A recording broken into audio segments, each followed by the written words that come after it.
So friends, please allow kara so that we can continue.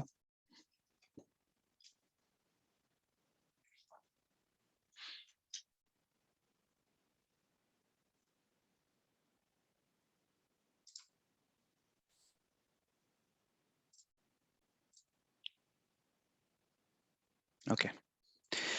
So good morning again, everyone. आपला last weak आहे, so henceforth आपले sessions तर होणार नाहीयेत.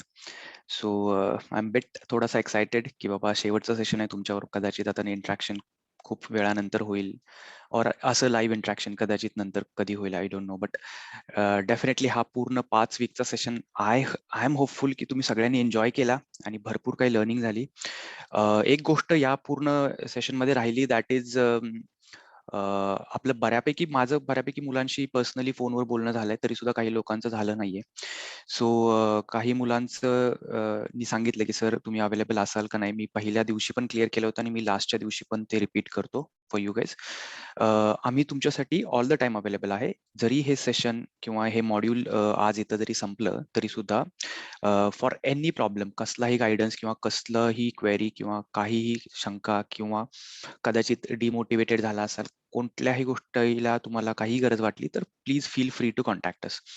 माझा पर्सनल नंबर आहे सगळ्यांकडे, नसेल तर मी परत एकदा शेवटी त्या ग्रुपवर एकदा टाकून देईन. सो प्लीज कधीही अजिबात संकोच करू नका फोन करण्यासाठी, मेसेज करण्यासाठी किंवा काही प्रॉब्लेम असेल तर कॉन्टॅक्ट करण्यासाठी. अबाउट द मॉड्यूल, जसं मी म्हटलं की आय होप तुम्ही ती प्रोसेस एन्जॉय केली. मार्क्सचा पॅटर्न कसा होता, काय झालं, किती इम्प्रुव्हमेंट झाली, याच्यावर आपण आज थोडंसं बोलूया. अँड आजचं मेन टॉपिक तर आपलं जे मेन डिस्कशन आहे ते तर आपण घेणारच आहे. आवाज क्लिअर नाहीये? क्लिअर आहे. आय थिंक त्यांच्याकडेच काहीतरी नेटवर्कचा इश्यू आहे. रोहिदास एकदा बघा ना नेटवर्क थोडस एकदा. Okay okay. सो जसं म्हटलं की आज आपला मेन टॉपिकचे जे डिस्कशन आहे ते तर आपण घेणारच आहे, परंतु काही गोष्टी जनरल ऍडवाइस किंवा जनरल गोष्टी पण आपण डिस्कस करू. अँड सगळ्यात महत्वाचं, because of this COVID situation, personally मी कुणाशीच भेटलो नाही किंवा मी तुम्हाला ओळखत नाही. सो आजच्या सेशनसाठी गाईज तुम्ही तुमचे प्लीज व्हिडिओज ऑन करू शकता, सो दॅट ॲटलिस्ट मला काही चेहरे तरी कळतील. फ्युचरमध्ये कधी आपण एकमेकाला क्रॉस झालो तर तेवढीच ओळख राहू शकते. सो ज्यांना शक्य आहे ते व्हिडिओ ऑन करू शकतात. So or else towards the end आपण इंटरॅक्टिव्ह सेशन घेणार आहे, त्यावेळी जरी चालू केलेत तरी चालतील. ओके. सो मी माझी स्क्रीन शेअर करतो.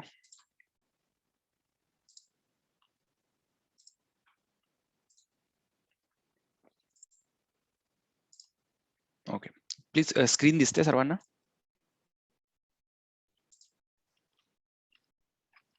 ओके.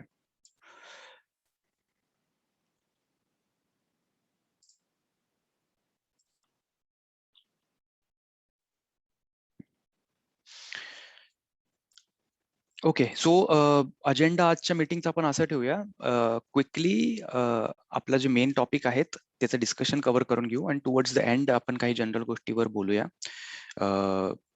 ओके. सो या वीकसाठी सगळ्यात पहिल्यांदा आय होप की तुमच्या सर्वांचा एक्सपिरियन्स थोडासा डिफरंट राहिला यावेळी, बिकॉज मी तुम्हाला पुश केलं 1.5 hour मध्ये लिहिण्यासाठी, आणि आय एम व्हेरी हॅपी की मोस्ट ऑफ द लोकांनी ते फॉलो केलं. काही लोकांना तरी सुद्धा थोडंसं टाइमलाईन एक्सटेंड झाली किंवा काही लोक स्टक झाले किंवा काही लोकांनी लिटरली लिहिलेच नाहीत. सो गाईज, त्यांच्यासाठी मला फक्त एवढंच म्हणायचं की तुम्हाला स्वतःला पुश करायला जमलं पाहिजे. आम्ही हे मॉड्यूल जेव्हा रन करतो तेव्हा आमचं काम आहे तुम्हाला गाईड करणं, परंतु कम्प्लिटली तुमच्या बोटाला धरून आम्ही तिथपर्यंत नेऊ शकत नाही. सो रस्ता दाखवायचं आम्ही काम करतोय, किंवा एखाद्या वेळी जेव्हा आम्ही म्हटलं की 1.5 तासात लिहा, तर याचा अर्थ तुम्ही ते 1.5 तासात जो प्रयत्न होईल तो केलाच पाहिजे. ऍट द सेम टाइम मी जसं म्हटलं की आय एम व्हेरी हॅपी की मोस्ट ऑफ द मुलांनी तो कम्प्लिटली 1.5 तासात लिहिला. परहॅप्स आय एम हॅपी की काही मुलांनी तो 1 hour 15 minutes मध्ये पण कम्प्लीट केला. Due to lack of time, due to lack of content, I don't know, परंतु तरी सुद्धा ते एसेस छान आहेत आणि मार्क्स चांगले आलेत. ऍव्हरेज या टॉपिक्स बद्दल जर बोलायचं झालं तर ऍटलिस्ट तुम्हाला ती जी ऍक्च्युअल एक्झामची फिलिंग आहे ती आय होप की यावेळी आली असेल, राईट. ती फिलिंग म्हणजे की एक्झॅक्टली क्वेश्चन पेपरमध्ये क्वेश्चन बघितल्या जो आपला टाइम स्टार्ट होतो आणि त्या प्रेशरमध्ये आपली जेव्हा ब्रेन स्टॉर्मिंग होते ती कशी होते त्याची थोडीशी आयडिया तुम्हाला आली असेल. कारण आतापर्यंत तुम्ही थोडंसं कंटेक्स्ट गुगल करून किंवा ऍटलीस्ट थोडीशी गुगलची हेल्प करून मग ब्रेन स्टॉर्मिंग स्टार्ट केलं. परंतु इथे तुमची पाटी पूर्ण कोरी होती and then you started. 2 topic होते. एक होता अनजस्ट लॉ आणि दुसरा होता इंडिया ग्रोज ॲट नाईट. पहिला टॉपिक जवळजवळ 95% मुलांनी चूज केला. दुसऱ्या टॉपिकवर मला आय थिंक हार्डली एक 8 ते 9 एसे झालेत. ओके. परंतु ते जस्टिफाईड आहे कारण दुसरा टॉपिक खरंच खूप अवघड होता फ्रॉम एका पॉइंट ऑफ व्ह्यूनेच. तो म्हणजे कंटेक्स्ट समजण्यासाठी किंवा डिकोड करण्यासाठी. आणि अंडर प्रेशर आपल्याला गोष्टी डिकोड होत नाहीत हे ऍटलिस्ट आपल्याला काही लोकांना, भरपूर लोकांना ज्यांना आधी खूप छान मार्क्स आले किंवा आधी कॉम्प्लेक्स टॉपिकला थोडंसं गुगल करून त्यांनी खूप चांगला कंटेंट दिला, त्यांना ही गोष्ट आता रिअलाइज झाली असेल की अंडर प्रेशर किंवा जेव्हा टाइम रनिंग असतो त्यावेळी कदाचित त्या गोष्टी एवढ्या सरळ सोप्या वाटत नाहीत. परंतु जेव्हा मी अर्थ सांगेन किंवा काही लोकांना मॉडेल असे बघून कळालंच असेल की त्याच्यामध्ये काही जास्त नव्हतं, फक्त थोडासा आउट ऑफ द बॉक्स विचार केला असता किंवा थोडंसं लिंकेजेस एस्टॅब्लिश करायचा प्रयत्न केला असता तर दुसरा टॉपिक लिहिण्यासाठी खूप जास्त कंटेंट प्रोव्हाइड करणारा आहे. वेळेस पहिला टॉपिक हा खूपच स्ट्रेट फॉरवर्ड होता. कंटेक्स्ट समजण्यामध्ये काहीच त्याच्यामध्ये मला वाटत नाही की कुणालाच प्रॉब्लेम झाला. ओके. सो एक्झामच्या दिवशी असेच जेव्हा टॉपिक येतात त्यावेळी असंच जनरली मुलांची सायकोलॉजी असते की जो सोपा टॉपिक दिसतो किंवा आपण रिस्क मिनिमाइज करायला जातो. सो जेव्हा असा टॉपिक येतो तेव्हा कसा डील करायचा ते आता बघूया. आज मी जास्त परत एकदा जे जनरल टॉपिक्स जे आपण डिस्कस करतो इंट्रोडक्शन अँड कन्क्लुजनवर जास्त बोलणार नाही. फक्त एक जनरिक पॉईंट सांगतो. मी जास्त शेअर्स पण नाही केल्या कारण बऱ्यापैकी मुलांच्या चांगल्याच होत्या. परंतु मला असं खूप आउटस्टँडिंग स्टार्ट अशी काही मिळाली नाही. 1-2 ठिकाणी मला वाटल्या, परंतु तरी सुद्धा मी त्या काही शेअर केल्या नाहीत कारण त्या मॉडेल एसे मध्ये ऑलरेडी तिथेच होत्या. ओके. परंतु मला असं वाटतं की आता स्टार्ट, इंट्रो अँड कन्क्लुजन या पॉइंटवर मला असं लिटरली असं वाटत नाही की कुणाला प्रॉब्लेम आहे. कारण मी आता ज्या मुलांशी बोलतोय भरपूर मुलांचे वेगळे कन्सर्न्स आहेत. स्टार्ट जमतोय, एंड जमतोय, हा एक कॉमन फीडबॅक मला जवळजवळ सगळ्याच मुलांनी दिला.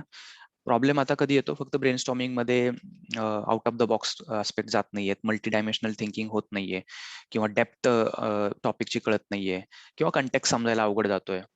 अशाच फक्त काही असतील तर त्या कंप्लेंट्स किंवा अजून ग्रे एरियाज किंवा प्रॉब्लेम्स मुलांच्या आहेत असं मला वाटतं. इंट्रोडक्शन अँड कन्क्लुजन खूप छान जमते तुम्हाला आणि ही जरी तुम्हाला असं वाटत असेल की मी ठीक लिहिली आहे किंवा दुसऱ्या मुलांनी खूप चांगले लिहिले आहे, ऍक्च्युअल एक्झाम प्रेशरमध्ये मॅक्सिमम मुलं जे असे प्रिपरेशन करत नाहीत किंवा ज्यांनी स्पेशल काहीतरी असं आपण जसं जे ब्रेनस्टॉर्मिंग एक्सरसाइज केल्या किंवा हे मॉड्यूल रन केलं तसं त्यांची प्रिपरेशन त्या लेवलला नसते. ते डायरेक्टली जीएस सारखे स्टार्ट करतात. त्याच्यामुळे तुम्ही बिंदास्त राहा. तुम्ही जर आतापर्यंतच्या 5 एसे मध्ये काहीही एक्सपेरिमेंट करण्याचा प्रयत्न केला आणि त्यातल्या कुठल्याही स्टार्टला माझ्याकडून व्हेरी गुड अशी कमेंट आली असेल तर ट्रस्ट मी अशा स्टार्ट्स एक्झाम मध्ये तुम्हाला खूप चांगल्या आउटकम देणार आहेत. ओके. अनेक्डोटचा वापर लॉ मध्ये भरपूर लोकांनी केले, छान केले. कुठल्या कोर्ट कचेरीमधलं एखादं उदाहरण डायरेक्टली रन स्टार्ट केलं किंवा मग क्लासरूम मधून स्टार्ट करताय, न्यूजपेपर आर्टिकल असो किंवा डायरेक्टली इतिहासामधला एखादा दाखला देऊन सुद्धा डायरेक्ट पण स्टार्ट करता येतं. जे ऍक्च्युली उदाहरणं पुढे द्यायचे ते दाखले आधी दिले तरी चालतात. एक दाखला आधी वापरला आणि त्याने स्टार्ट केलं तरी सुद्धा चालू शकतो. ओके. सो मी याच्यावर जास्त आता वेळ नाही घालवत. कन्क्लुजन जमतंय. यावेळी फक्त काही लोकांना कदाचित टाइम क्रंचमुळे कन्क्लूड करताना घाई झाली असं दिसलं. पण तरी सुद्धा मला एवढं सांगायचं की मला कुठल्याच एसेत असं नाही वाटलं की त्यांनी कन्क्लुजन कम्प्लिटली कॉम्प्रोमाइज केलंय. ओके. मी म्हणतो कम्प्लिटली कॉम्प्रोमाइज म्हणजे कसं की मेन बॉडीचा पॉइंट आहे आणि त्याच्यावर तुमचा एंड झालाय. असं लिटरली कोणी केलं नाही आणि टाइम पण मी बघितले कुणाचे टाइम एक्सिडेड नव्हते, ज्यांचं तरी त्यातल्या त्यात हरीड वाटलं तरी सुद्धा त्यांचे टाइम लिमिट एक्सिड झालेले नव्हते. याचा अर्थ की तुम्हाला ह्या गोष्टीचा आता तुम्ही डेफिनेटली अटेन्शन देत आहे की कन्क्लुजनच्या शेवटचा पॅरा थोडासा नीट लिहायचा आहे. सो त्याच्यामुळेच तुम्ही बघाल तर बऱ्यापैकी मुलांचे ऍव्हरेज मार्क्स यावेळी 60+ आहेत. ओके. म्हणजे थोडक्यात तुम्हाला भरपूर कमी टाइम देऊन डायरेक्टली टॉपिक देऊन सुद्धा तुम्ही 60 मार्क्स फॅच करू शकता. हे तर तुम्ही लिटरली दाखवून दिले. बहुतेक खूपच कमी मुलांना 60 पेक्षा कमी मार्क्स आलेच. मी जेव्हा ऍव्हरेज मार्क्स म्हटलो तेव्हा ऍव्हरेज मार्क्स 55 ते 65 च्या दरम्यान मी त्याला ऍव्हरेज अजूनही स्कोर पकडतो. परंतु 60 to 63 क्रॉस करणं itself is like a good sign की तुम्ही ऍक्च्युली युपीएससी मेन्सच्या एसे देण्यासाठी तयार आहात. ओके, सो ज्यांनी 60 क्रॉस केलंय तुम्ही बिंदास्त राहू शकता की तुम्ही ऍक्च्युअल एक्झाम मध्ये एक छान एसे लिहिणार आहात. ओके, सो आपण डायरेक्टली जम्प करूया पहिल्या टॉपिकला. ओके, आय होप सगळ्यांनी जॉईन केलंय आता. An unjust law is no law. Topic समजायला खूपच सोपा होता आणि खूपच स्ट्रेट फॉरवर्ड होता आणि त्यामुळे भरपूर मुलांनी हा लिहिला आणि कुणाचाच ह्याच्यामध्ये चूक झालेली नाहीये. So which is a good thing. Context याचा खरं कंटेक्स्ट म्हणजे एकदम सोपा जो मिनिंग उलगडा जो होतो तोच उलगडा, तो अगदीच सोपा आहे, त्याच्यामध्ये काहीच नाहीये. Literally law should always provide justice. म्हणजे ऍक्च्युली एखाद्या कायद्याचं काम तुम्हाला न्याय देणं एवढंच असतं. सो त्याच्यासाठीच तो कायदा असतो. सो जर एखादा कायदा न्याय देत नसेल तर तो कायदाच नाहीये. आता तो कायदाच नाहीये म्हणणं म्हणजे डायरेक्टली तो एक आता हे शब्दाचा वापर आहे, परंतु तो कायदा नाही म्हणजे अशा कायद्याचं काय केलं पाहिजे ते आपल्याला बघायचंय. ओके, परंतु थोडक्यात कायदा तोच जो न्याय देतो. ओके, सो इतका सोपा साधा सरळ अर्थ आहे त्याचा. आता या टॉपिक्सचा एक प्रॉब्लेम होतो, तो म्हणजे की कंटेक्स्ट मधून तुम्हाला भरपूर टॉपिकच्या डिमांड कळत नाहीत. मग अशा वेळी तुम्हाला थोडंसं सब्जेक्टच्या पलीकडे जावं लागतं. भरपूर मुलांना त्यामुळे मी कमेंट दिली की गो बियॉन्ड द टॉपिक. म्हणजे फक्त काय, आता अन्यायकारक कायदे हे कायदे नसतात. याचा अर्थ फक्त अन्यायकारक कायदे कोणते आहेत, अन्यायकारक कायदे कोणते आहेत एवढंच आयडेंटिफाय करणं म्हणजे हे मेन कंटेक्स्टला पकडून चालणं. हे तर भरपूर मुलांनी केलं, परंतु गो बियॉन्ड म्हणजे त्याच्या पलीकडे जाऊन तुम्हाला वेगवेगळे आस्पेक्ट शोधले पाहिजेत. सो ते आपण आता मेन बॉडीमध्ये पाहू शकतो. ओके, सो सगळ्यात महत्वाचं आहे या टॉपिकमध्ये कंटेक्स्ट. आय होप सगळ्यांनी बघून घेतला. ह्याच्यामध्ये 2 कीवर्ड्स आहेत. एक होता जस्ट आणि अनजस्ट आणि लॉ. सो बेसिकली कीवर्ड्स जर म्हणाल तर इथं फक्त 2च आहेत. एक आहे लॉ अँड एक आहे जस्ट. जस्ट म्हणजे जस्टिसशी रिलेटेड असणारं जस्ट. ओके, सो जेव्हा हे 2 कीवर्ड्स आहेत, जसं आपण मेन बॉडी पाहू शकतो, मला भरपूर लोकांचं स्ट्रक्चर, आता आपण जेव्हा मेन बॉडी डिस्कस करतो तेव्हा आपण एक स्ट्रक्चर ओव्हरऑल डिस्कस करतो. बाकी ब्रेन स्टॉर्मिंग तर आपण एकत्र मिळून करतोच आहे, किंवा पॉइंट्स आणि फ्लोज आणि एक्झाम्पल आणि फ्लॉवरी लँग्वेज ते तर तुमचं प्रत्येकाचं पर्सनली वेगळंच येणार आहे. पण तो एक स्ट्रक्चर जसं वाटतं की एक सिम्पल साधं स्ट्रक्चर कसं असावं, ते पण खूप लोकांनी कॉम्प्रोमाइज केलेलं नाही.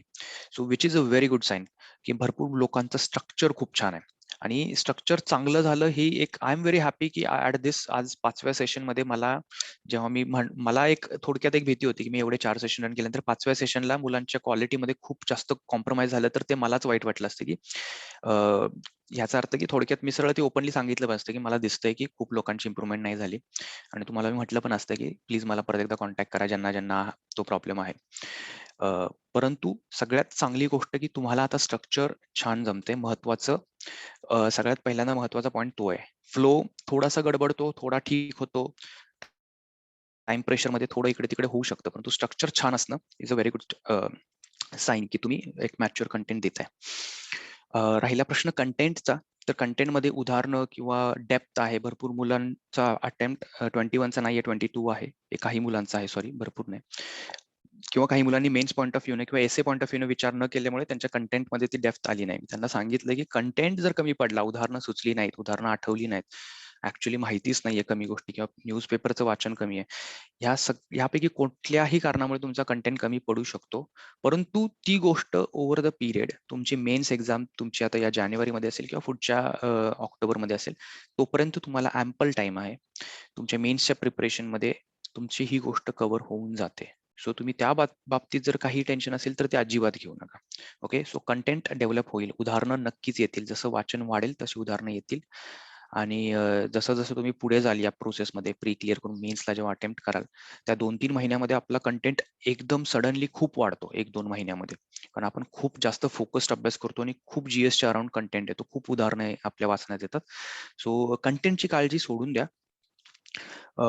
ऍटलिस्ट आज या पॉइंट ऑफ व्ह्यूला तरी, या पॉइंटला तरी. ओके, सो आज आता फक्त आपण स्ट्रक्चरवर बघूया. सो हा माझ्या मते असं वाटतं की हे एक सिम्पलेस्ट स्ट्रक्चर असू शकतं आणि हे बऱ्यापैकी स्ट्रक्चर हेच मुलांचं मला दिसलं. 1-2 पॉईंट फक्त कमी जास्त झाले असतील, परंतु यातले महत्वाचे जे पॉईंट्स आहेत ते कव्हर केले. सगळ्यात महत्वाचं म्हणजे लॉ वर्सेस जस्टिस, न्याय आणि कायदा यातला फरक. ओके. सो मला जर स्टार्ट करायचं असतं तर या टॉपिकमध्ये सगळ्यात जसं म्हणलं की 2च कीवर्ड्स आहेत. एक आहे न्याय आणि एक आहे कायदा. सो आय होप की न्याय आणि कायदा ह्यातला फरक सगळ्यांनाच माहिती आहे आणि तो मी सगळ्यात सुरुवातीला असा आउटलाईन करून दिला असतं, जेणेकरून ह्या दोन्ही गोष्टी एक नाही आहेत. भरपूर वेळा आपण म्हणतो ना की न्याय आणि कायदा, कायदा न्याय एकत्र वापरल्या जातात, परंतु तसं बघायला गेलं तर त्या दोन्ही एक गोष्टी नाही आहेत. आणि जे लॉचे स्टुडंट्स किंवा ग्रॅज्युएट असतील त्यांना तर ते माहीतच असेल की कायदा हा एक संच आहे जो रूल्सने बनवलेला आहे आणि न्याय हा ऍक्च्युली अल्टिमेट एम आहे. सो मीन्स वर्सेस एंड मध्ये जर म्हणायचं झालं तर law is a means to achieve an end, so that is justice. Okay. परंतु दरवेळी जेव्हा लॉ येतो तेव्हा जस्टिस होतोच असं नाही. ओके. आणि कधी कधी लॉ नसणारा पण जस्टिस होऊ शकतो, लॉ असताना सुद्धा अनजस्टिस होऊ शकतो. सो हे कॉम्बिनेशन जे आहेत दोघांचे ते सगळे पॉसिबल आहेत. सो पहिल्यांदा एकदम सुरुवातीला न्याय काय आणि कायदा काय हे कदाचित आपण आउटलाईन केलं तर एसेला चांगली सुरुवात होईल. ओके. आता यानंतर एक मायनर कन्फ्युजन मात्र होतं, जे आहे मेन टॉपिकचं context, that is unjust law, अन्यायकारी कायदा. आता अन्यायकारक कायदा आणि कायद्याचा दुरुपयोग, गैरफायदा याच्यामध्ये फरक आहे. हा मी कदाचित सुरुवातीलाच पॉइंट आउट किंवा लिनियर मेन्शन केला असता. एक एक एक पॅरा तर ऍटलिस्ट मी ह्याच्यावर दिलाच असतं. कारण आहे की भरपूर मुलांचे याच्यामध्ये कन्फ्युजन होण्याचे चान्सेस आहेत आणि तुम्हाला असं जेव्हा असे मायनर डिफरन्सेस किंवा मायन्यूट एखादा डिफरन्स माहित असतो ना, तो दाखवून द्यायचा एक्झामिनरला की मला हा छोटासा एक डिफरन्स किंवा काहीतरी एक वेगळा फॅक्ट एखाद्या गोष्टीबद्दल माहिती आहे. सो त्याच्यामुळे एक्झामिनरचं ऍटलिस्ट हे अटेन्शन येतं की याची आयडिया जनरल नाहीये आणि कदाचित भरपूर मुलांनी ही चूक आधी केलेलीच असेल की बाबा, आणि भरपूर एसेस मध्ये ती झाली आहे. मी त्यांना तसं लिहिलंय की अन्यायकारक कायदा इज नॉट इक्वल टू गैरफायदा किंवा दुरुपयोग. ओके. सो तो मी डिफरन्स सुरुवातीलाच क्लिअर केला असता, कारण काही मुलांचा कंटेक्स्ट थोडासा भरकटला तो because of this misuse of law हा अँगल पकडल्यामुळे. ओके. कारण अनजस्ट लॉ मध्ये लॉ आहे, परंतु law it self is unjust, आणि मिसयूज ऑफ लॉ मध्ये एखाद्या चांगल्या कायद्याचा पण गैरवापर केला जाऊ शकतो. सो खूप चांगल्या कायद्याचा पण गैरवापर करता येतो. सो हा एक वेगळा पॉइंट आहे. सो तो कदाचित आपण सुरुवातीलाच जर आधी पॉइंट आउट केला तर एक्झामिनरला ते खूप आवडेल, कारण त्याला ते सुरुवातीलाच कळेल की ह्याची क्लॅरिटी ऑफ थॉट छान आहे. म्हणजे पुढच्या डिस्कशन मध्ये कदाचित तुम्ही परत भरकटला तरी आधी एक खूप चांगले डिफरन्सेस तुम्ही पॉइंट आउट केल्यामुळे त्याला एक इम्प्रेशन असं बनेल की मुलाचे थॉट प्रोसेस एकदम क्लिअर आहे आणि हा अनजस्ट लॉ बद्दल बोलतोय, मिसयूज ऑफ लॉ बद्दल बोलणारच नाहीये, किंवा कदाचित बोलणार असेल तर त्याला माहिती आहे की कायद्याचा गैरवापर ही एक वेगळी गोष्ट आहे आणि अन्यायकारक कायदा ही इट सेल्फ इज वेगळी गोष्ट आहे. सो तुम्हाला एसे आता म्हणाल की सर माझ्याकडून मिस झाला तरी सुद्धा फ्लो मध्ये, ऍक्च्युअल एक्झाम मध्ये घाई होते आणि एकदम घाईघाईत फ्लो मध्ये आपण आहे ना वाहवत जातो आणि कायद्याच्या गैरवापराची उदाहरणं नाही म्हणले तरी अन्यायकारकच्या नावाखाली आपल्याकडून येऊन जातात आणि हे होणं स्वाभाविक आहे. मी त्याला अजिबात तुम्हाला ब्लेम नाही करू शकत. टाइम फ्लो मध्ये असं होऊ शकतं. परंतु जर हा पॉईंट तुम्हाला आधीच क्लिअर झाला तर ऍटलिस्ट तो एक डिफरन्स आहे हे जर तुम्ही आधीच पॉईंट आउट करून दिलं तर त्यानंतर एक्झामिनर तुमच्यावर एवढा हार्श राहणार नाही, किंवा तो तुम्हाला एक ऍटलिस्ट वर एक क्रेडिट देऊन टाकेल की याला डिफरन्शिएट तर करता आलं. उदाहरणामध्ये कदाचित शेवटच्या पॅरामध्ये परत तुमचं एखादं उदाहरण बॉर्डर लाईन असू शकते की जे कदाचित मिसयूज ऑफ लॉचा आहे का अनजस्ट लॉचा आहे तुम्हाला माहिती नाही, परंतु तुम्हाला एवढं तर माहित होतं की हे दोन गोष्टी वेगळ्या आहेत. आणि त्याच्यामुळे आपली लॉ वर्सेस जस्टिस याचं जे आपण सुरुवातीला आपण डेफिनेशन किंवा जो डिफरन्स द्यायला बघितला त्याला पण एक डेप्थ मिळेल त्या पॉइंट ऑफ व्ह्यूला. ओके. सो आता जसं आपण लास्ट काही वीक्स पासून करतोय, सो मी तुम्हाला चॅटसाठी ओपन करतो सेशन थोडक्यासाठी. मला फक्त अनजस्ट लॉजची काही उदाहरणं द्या. मला माहिती आहे सगळ्यांनी लिहिली आहेत, परंतु आता मी जेव्हा तुम्हाला डिफरन्शिएट केलं की मिसयूज ऑफ लॉ आणि अनजस्ट लॉ वेगळा आहे, म्हणजे अन्यायकारक कायदा, म्हणजे तुम्हाला जो वाटतो की कायदाच कम्प्लिटली अन्यायकारक आहे, त्याची उदाहरणं प्लीज मला काही चॅट बॉक्समध्ये सांगा. आणि प्लीज ट्राय करा की ते मिसयूज ऑफ लॉच्या कॅटेगरीत नाही जाणार आहेत. Good. Started with 377. Okay. Rowlatt act, sati कायदा. सतीचा कायदा कुठला कायदा होता? सती जाण्याचा कायदा होता का सती बंदीचा कायदा आहे? UAPA. Okay. Unlawful activities. Child marriages. आता बघा, हा बरं झालं, मला उदाहरणं येऊ देत, मग मी माझा पॉइंट मांडतो. Good. Sati was a custom. Vernacular press act. Good. हिस्ट्रीचा अभ्यास चांगला चालू आहे. Can we go into Manusmriti? हो, जाऊ शकता. कायद्याला तुम्हाला मी टाइम लिमिट दिलेली नाही. आता बघा, या दोन गोष्टीत आता हा कंटेक्स्ट मी सुरुवातीलाच सांगायला पाहिजे होता. पहिली गोष्ट, कंटेक्स्ट मध्ये इंडिया शब्द होता का? नव्हता. तरी सुद्धा एक 20 ते 30% मुलांकडून तरी सुद्धा ती चूक झाली, जी मागच्या एसेत तुम्हाला क्लिअरली सांगून दिली, की जेव्हा तिथे इंडियाचा स्पेसिफिक एक्झाम्पल नसेल तेव्हा तुम्ही स्टार्ट जनरिकने करा अँड कम टू इंडिया. परंतु तुमचं विजन ग्लोबल आहे किंवा एखादी कन्सेप्ट एखादी आली तर ती ग्लोबल कन्सेप्ट आहे. हे प्रॉब्लेम सगळीकडे आहेत किंवा सोल्युशन सगळीकडे ऍप्लिकेबल आहेत, हे सांगा. सेडिशन करेक्ट एक्झाम्पल आहे. वर्णभेदी कायदे एक्झॅक्टली एकदम सगळ्यात जास्त रिलेव्हंट एक्झाम्पल याचं वर्णभेदी कायदे आहे खरं तर. स्लेव्हरीशी रिलेटेड जे कायदे होते, हो नक्कीच. गुलामगिरी आणि त्याला प्रमोट करणारे कायदे अमेरिकेमध्ये, साऊथ आफ्रिकेमध्ये, इव्हन इंडियामध्ये काही टू सम एक्सटेंट होते.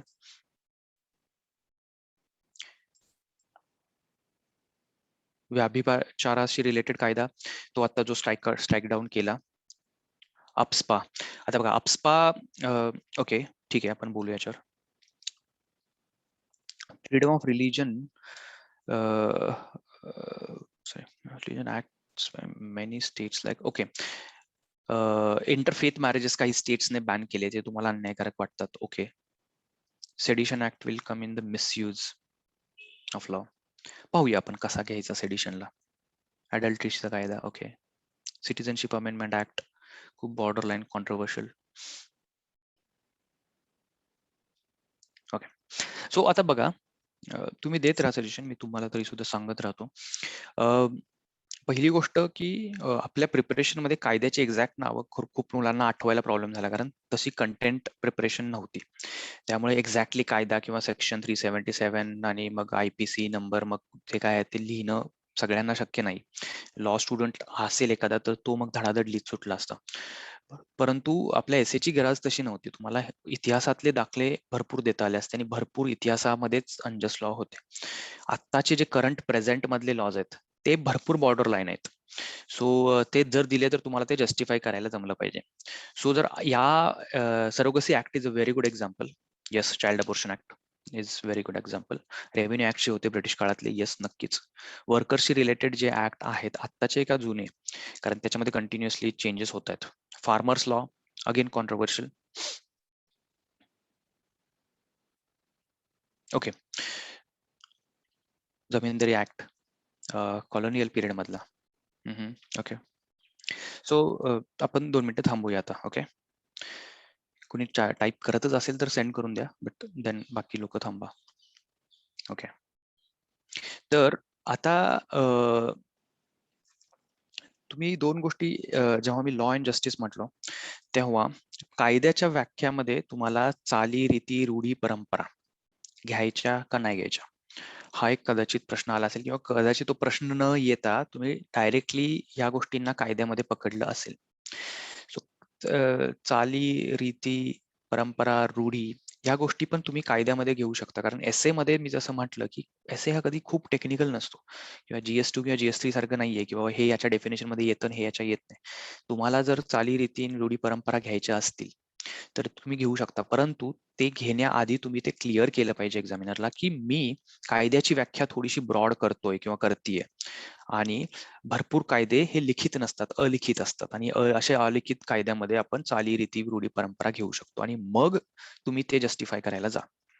सो काही लोकांनी उदाहरणामध्ये चालीरीती, रूढी, परंपरा दिल्या, त्याच्याशी मला काहीच प्रॉब्लेम नाही, मी तिथं लिहिलं, पण हे कायदे नाहीत, कारण तुम्ही आधी मला सांगितलं नाही की मी कायद्यामध्ये ते घेतोय किंवा नाही घेतोय. सो अशा वेळी जेव्हा लक्षात घ्या, एक्झामिनरला एक फ्लो असतो वाचताना किंवा एक स्ट्रक्चर असतो. सो तुम्ही जर सुरुवातीला ती गोष्ट एक्सप्लेन नाही केली, कायद्याच्या डेफिनेशन मध्ये तुम्ही फक्त कायद्याची एकदम साधी सोपी डेफिनेशन दिली, काही सेट ऑफ रूल्स असतात जे सगळ्यांना कॉमनली ऍक्सेप्टेबल आहेत ऍज अ सोसायटी, हे जर लिहिले ते म्हणजे कायदे, आणि त्यानंतर तुम्ही डायरेक्टली रूढी परंपराचं उदाहरण द्यायला चालू केलं, तर मग ते गडबड होऊ शकते. सो दॅट्स वाय थोडंसं वेगळा अँगल जेव्हा घेतो तेव्हा त्याला पहिल्यांदा आपण त्या अँगलला चाललोय याची आयडिया द्या, आणि मग डेफिनेटली मग तुम्ही घेऊ शकता. मग त्यानंतर तुम्ही मनुस्मृतीपासून घ्या, किंवा मग जुन्या प्रथा आपल्या ज्या ज्या समाजाने आपल्यावर लादल्या त्या कायद्यासारख्याच आपल्यासाठी होत्या, या रूढी परंपरा होत्या. सती ही एक ही होती, परंपरा होती. म्हणजे कुठे लिहून नव्हतं ठेवलं की सती गेलंच पाहिजे, असा कायदा नव्हता, किंवा या राजाने केला होता की कंपल्सरी सती झालंच जायचं. तो एक चाललेली प्रथा होती. त्यामुळे सती बंदी हा एक चांगला कायदा झाला. सो अनजस्ट लॉ जर तुम्हाला तिथं जस्टिफाय करायचं, तर तुम्हाला पहिल्यांदा त्या कस्टम किंवा त्या याच्यावर रूढीवर ला कायद्याच्या व्याख्येमध्ये तुम्हाला पहिल्यांदा समावेश करावा लागेल. सो असे काही छोटे अँगल्स बऱ्याच एसे मधून मिसिंग आहे. सो ते तुम्ही जर केलं असतं आणि त्यानंतर तुम्ही हे सगळे उदाहरणं त्यात इन्क्लूड केले असते तर चालले असते. आता आजच्या तुम्ही जे जे टॉपिक्स त्यात सांगितले, आर्टिकल 377 डेफिनेटली तुम्ही त्यामध्ये घेऊ शकता. हिस्ट्री मधली उदाहरणामध्ये रोलॅट ऍक्ट कम्प्लिटली करेक्ट आहे. वर्णभेदी कायदे, अपार्थाईड लॉज जे होते साऊथ आफ्रिकेमधले स्पेशली, कम्प्लिटली अनजस्ट कायदे होते. म्हणजे कम्प्लिटली अनजस्ट कायद्याचं उदाहरण तुम्हाला अपार्थाईड सारखं क्लासिक एक्झाम्पल मिळणार नाही, की ज्याच्या वर्णभेदीमध्ये त्याच्यामध्ये काही बॉर्डर लाईन आहे किंवा काही त्याच्यामध्ये तुम्हाला वेगळा अँगल तुम्ही काढूच नाही शकत. मग असे जे काही जुने कायदे होते, कारण मोस्टली वसाहतवादी कायदे जे होते ते बऱ्यापैकी त्यांच्या स्वतःच्या फायद्यासाठी केलेले होते, आणि त्याच्यामध्ये तुम्हाला ती उदाहरणं जास्त मिळतील. आता प्रेझेंटचे जे कायदे आहेत, सो आता मी जेव्हा स्ट्रक्चर डिसाईड करेन तेव्हा कदाचित जर तुम्हाला मला क्लिअर उदाहरणं द्यायची असतील, misuse of law and unjust law, त्याच्यामध्ये अनजस्ट लॉची उदाहरणं देताना मी कदाचित हिस्ट्रीतली उदाहरणं आत्ता देईल. ओके, कारण ती एकदम क्लिअर आहेत, क्रिस्टल क्लिअर आहेत, लगेच कॉन्ट्रोवर्सी मी खेचून नाही घेणार. आणि दुसरी गोष्ट, मला आता सध्या त्याच्याबद्दल बोलायचं पण नाहीये जास्त, ते मी शेवटी बोलेन त्या गोष्टीवर. सब्जेक्टिव्हिटी टॉपिककडे हळूहळू जाईन. सो पहिल्यांदा ऑब्जेक्टिव्ह टॉपिक कव्हर करून घेईन. सो पहिल्यांदा जे एकदम क्लिअर एक्झाम्पल्स आहेत अनजस्ट लॉचे ती ठेवेन, आणि मिसयूज ऑफ लॉ चं उदाहरण मग आपण आता मी तुम्हाला डायस ओपन करतोय. मला फक्त मिसयूज ऑफ लॉ मध्ये प्रत्येकाने फक्त एक उदाहरण द्या की जिथे तुम्हाला असं वाटतंय की या कायद्याचा मिसयूज जास्त होतोय. ओके, सो एकच उदाहरण द्या, कारण मला माहिती आहे मिसयूज ऑफ लॉ करायचं ठरवलं तर प्रत्येक कायद्याचा होऊ शकतो. सो त्यामुळे मी ती उदाहरणं तुमच्याकडून जास्त मागणार नाही, एकच द्या प्लीज प्रत्येकाने. सेडिशन आहे, अप्स्पा आहे, अप्स्पाचा मिसयूज होतोय. आता हे एक चांगला पॉईंट ऑफ व्ह्यू, अप्स्पाला अनजस्ट म्हणण्यापेक्षा मिसयूज कॅटेगरीत टाका, जिथे तुम्हाला असं वाटते की हा कॉन्ट्रोवर्शियल आहे किंवा तुमचं पण स्टँड एकदम क्लिअर नाहीये. अप्साच्या अगेन्स्ट तुम्हाला लिहायचं तर तुम्ही लिहू शकता, पण तुम्ही कन्व्हिक्शन लिहिलं पाहिजे. मग तुम्हाला तशी उदाहरणं प्रेझेंट करता आली पाहिजेत. मग तुम्ही जम्मू काश्मीरमध्ये किती लोकांवर कशा अत्याचार झाले, मिलिटरी लोकांमधून किती लोकांचं कोर्ट इन्क्वायरी झाली, आणि किती लोकांनी ऍक्च्युली म्हणजे कंप्लेंट किती आल्या, आणि ह्युमन राईट्सने किती त्यातल्या नोटीस केल्या, आणि ऍक्च्युली सजा किती कमी लोकांना मिळाली, खरोखर कसे बलात्कार होत आहेत का, होतच आहेत का, हे तुम्हाला खूप कन्व्हिक्शन सांगावं लागेल जर तुम्हाला ते अनजस्ट म्हणायचं असेल. बेटर आहे तो मिसयूज मध्ये टाका, कारण तो खरंच बॉर्डर लाईन आहे. युएपी आहे, सेडिशनला पण तुम्ही मिसयूज मध्ये घेऊ शकता, और इकडेही घेऊ शकता. येस, आयटी सेक्शन आहे, येस मिसयूज करू शकतं, गव्हर्नमेंट करतं. अट्रॉसिटीशी रिलेटेड कायदे याचाही मिसयूज होऊ शकतो. सो आता बघा, आता तुम्हाला थोडंसं कळालं असेल की आत्ताचे सध्याचे जे कायदे आहेत तेच तुमच्या आता बऱ्यापैकी मिसयूज मध्ये यायला लागलेत प्रेझेंट मध्ये, बरोबर. सो हा एक डिफरन्स आहे, हा सुरुवातीला जाणवेल, आणि हे उदाहरणं देताना क्लिअरली असं देईल, वुमेन रिलेटेड लॉज. येस, म्हणजे आता मग ते त्याचा मिसयूज पण होतो, कायद्याच्या गोष्टी दोन्ही साईडनं मिसयूज होतो, हे पण तुम्हाला कदाचित सांगावं लागेल. ओके, आणि मिसयूज हा फक्त एक सिंगल पार्टी नाही करत, भरपूर वेळा गव्हर्नमेंट पण त्याचा, म्हणजे government can be a party to a conflict. So त्याचा सरकार पण गैरफायदा घेऊ शकतं, किंवा दोन व्यक्तीमधल्या भांडणामध्ये कोणताही व्यक्ती कुठल्याही कायद्याचा गैरफायदा घेऊ शकतो. Cyber crime security act. Okay, so आता बघा, इथं जास्त उदाहरणं नाही द्यायची आपल्याला, फक्त 1 ते 2 उदाहरणं देऊन फक्त जस्टिफाय केलं की बाबा अप्स्पा घेतला, आणि तोचा फक्त मिसयूज पण कसा होऊ शकतो, किंवा काही इन्सिडेन्सेस मिसयूजचे असू शकतात, ते तुम्ही डेफिनेटली वापरू शकता त्याच्यामध्ये. ओके, मिसयूज ऑफ कॉन्स्टिट्युशनल प्रोव्हिजन्सी. आता लॉची डेफिनेशन आर्टिकल 13 ने कॉन्स्टिट्यूशनचे अमेंडमेंट इज लॉ आहे का नाही हे एवढं आता ते टेक्निकल मध्ये जाईल. तुम्हाला जसं मी म्हटलं की संविधानातल्या गोष्टी तुम्हाला लॉ मध्ये पकडायच्या, तर पहिल्यांदा तुम्हाला सांगावं लागेल की लॉची डेफिनेशन मध्ये संविधानातल्या तरतुदी पण येतील. सो मग त्याच्यानंतर तुम्हाला घ्यायचे तर नक्कीच घेऊ शकता तुम्ही, काहीच हरकत नाही त्याच्यामध्ये.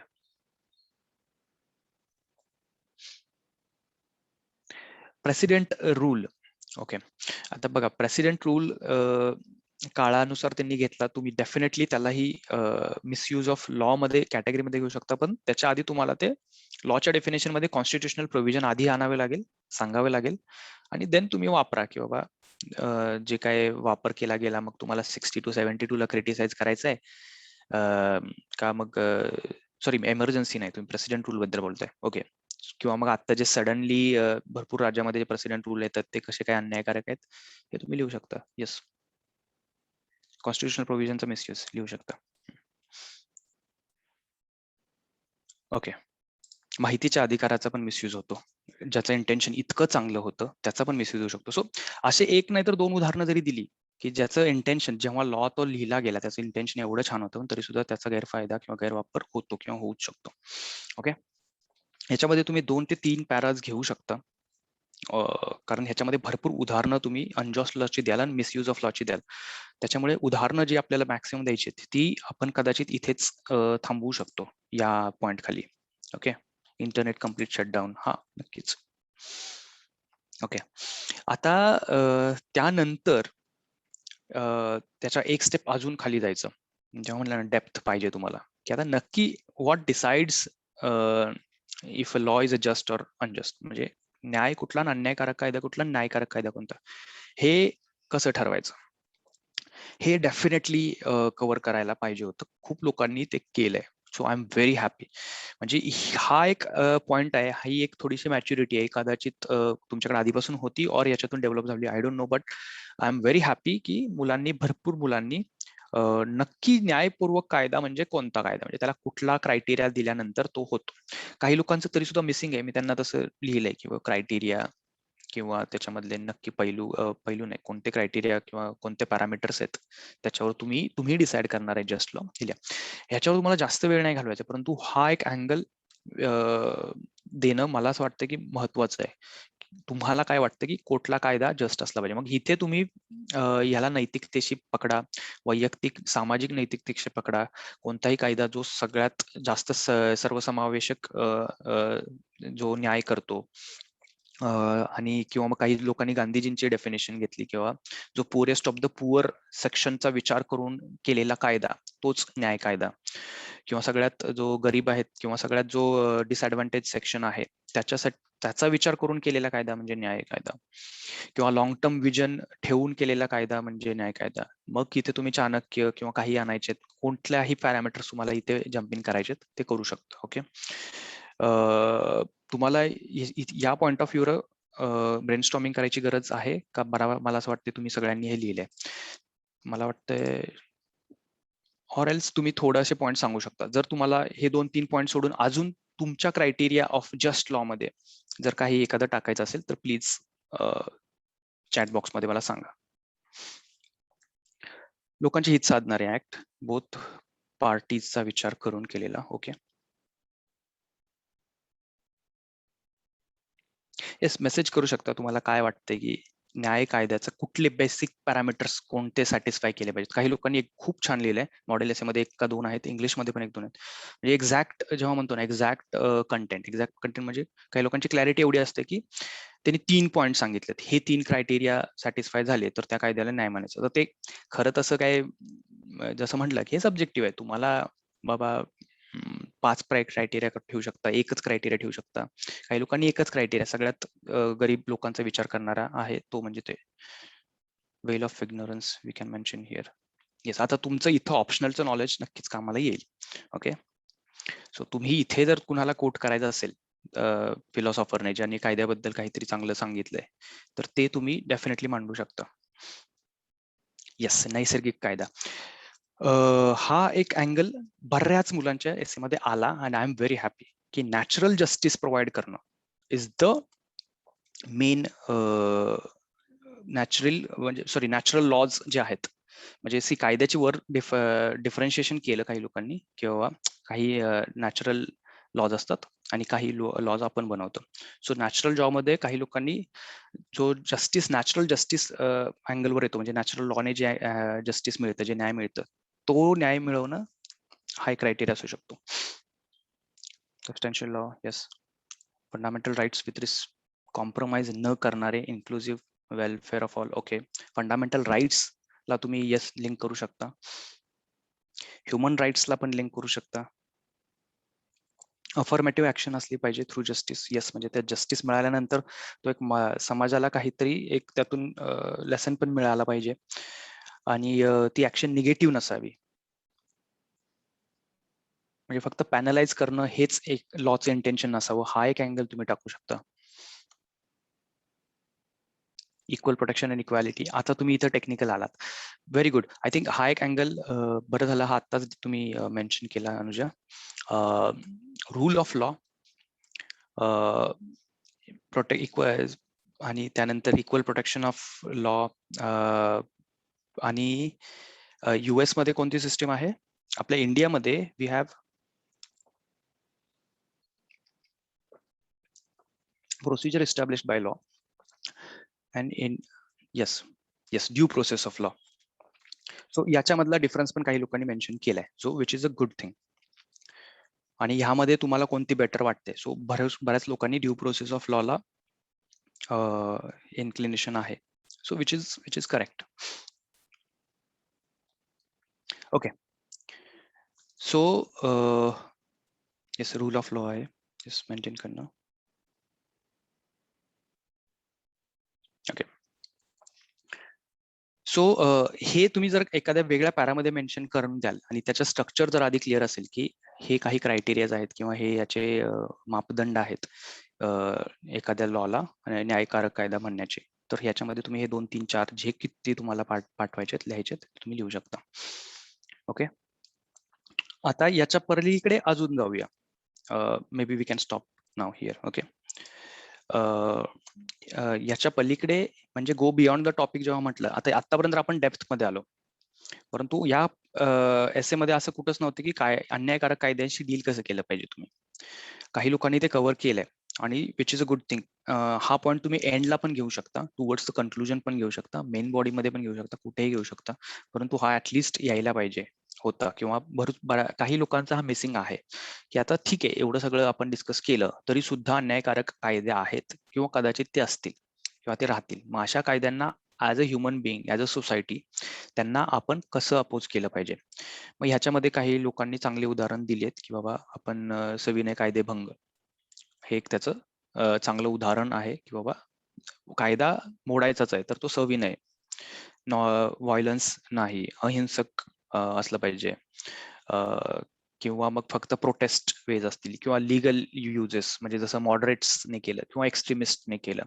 मग इथे तुमचे पॉईंट ऑफ व्ह्यूज येऊ शकतात. इथे तुम्ही कदाचित एखादा रॅडिकल स्टँड घ्यायचा तर इथे घेऊ पण शकता, परंतु तो तुम्हाला जस्टिफाय करता यायला पाहिजे. ओके, आणि या पॉईंट ऑफ व्ह्यू पासून पुढे थोडासा इथे या एसेला तुम्ही आता एथिकल अँगल द्याल असं मला वाटतं, किंवा मला माझं एथिक्सचं नॉलेज जर दाखवायचं आहे तर मग कदाचित या स्ट्रक्चर खाली मी दाखवू शकतो की बाबा अन्यायकारक कायद्याला इतिहासात खूप उदाहरण आहेत. त्याला तुम्ही रिव्होल्युशन पण झाली आहे, त्याच्या अगेन्स्ट क्रांतिकारी चळवळी पण झाल्यात, जसं चायनामध्ये झाल्या किंवा साऊथ अमेरिकेत झाल्या, किंवा मग सविनय कायदेभंग किंवा नॉन व्हायलंट मुवमेंट पण झाल्या जशा भारतामध्ये झाल्या किंवा साऊथ आफ्रिकेमध्ये झाल्या, किंवा लिटरली सिव्हिल वॉर पण झालं जसं नॉर्थ अमेरिकेत झालं. सो हे तुम्ही आता हे डिफरन्शिएशन करू शकता की अनजस्ट कायदाचे उदाहरण आपल्याला इतिहासात खूप सापडतील आणि अशा अनजस्ट कायद्याच्या विरुद्ध लढणे.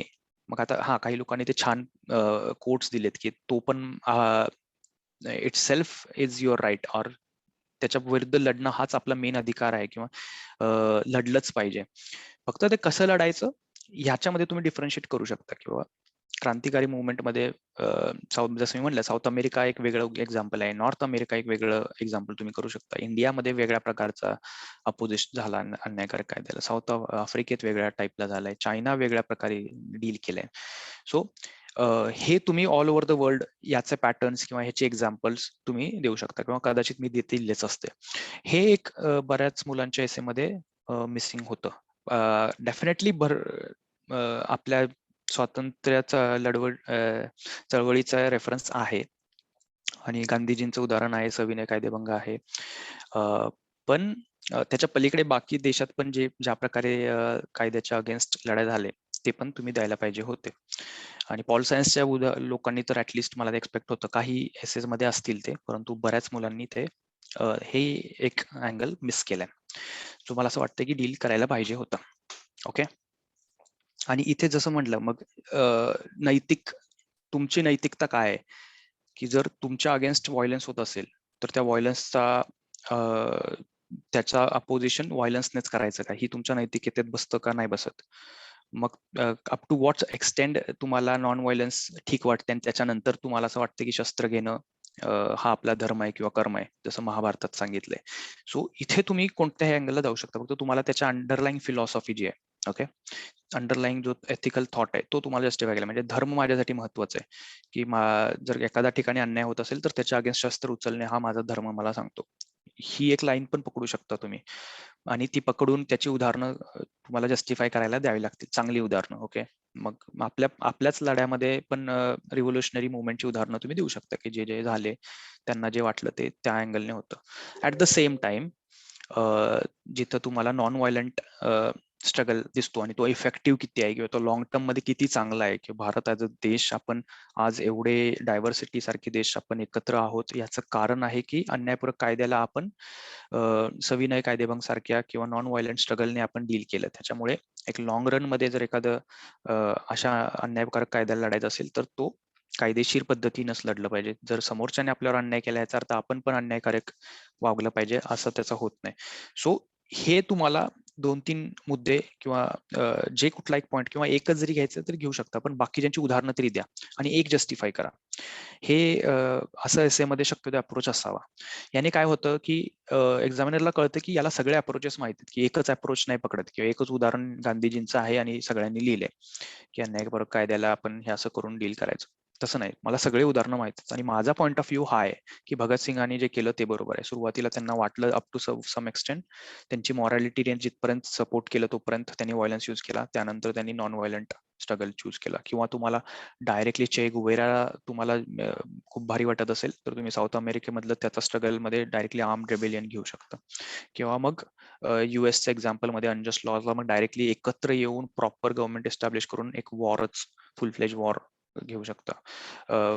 किंवा आफ्रिकेमधली जो साऊथ आफ्रिकेचा पर्टिक्युलर स्ट्रगल आहे तो एक क्लासिक एक्झाम्पल आहे अन्यायपूरक कायद्याला किती शांततेपणे आणि चांगल्या पद्धतीने डील केलं. ओके. नेल्सन मंडेला उदाहरण देऊ शकता. किंवा मग फ्रान्स मधला ब्लडी हिस्ट्री आहे, भरपूर रक्तपात झालाय, परंतु इव्हेंच्युअली लिबर्टी, इक्वॅलिटी आणि फ्रॅटिलिटी ते सगळं त्यांनी आणलं. आणि भारतामध्ये पण भरपूर उदाहरणं आहेत, चायना. सो अशी उदाहरणं वेगवेगळी देऊन एक कुठला तरी स्टँड शेवटी तुम्ही जस्टिफाय करू शकता. याच्यामुळे तुमचं एथिकल अँगल, तुमचे कन्सिडरेशन पॉईंट ऑफ व्ह्यू आला पाहिजे. आणि प्लस एक्झामिनरला हे कळेल की याच्याकडे विड्थ आहे, नॉलेजची डेप्थ पण आहे आणि भरपूर वेगवेगळ्या पॉईंटची उदाहरणं पण आहेत. ओके.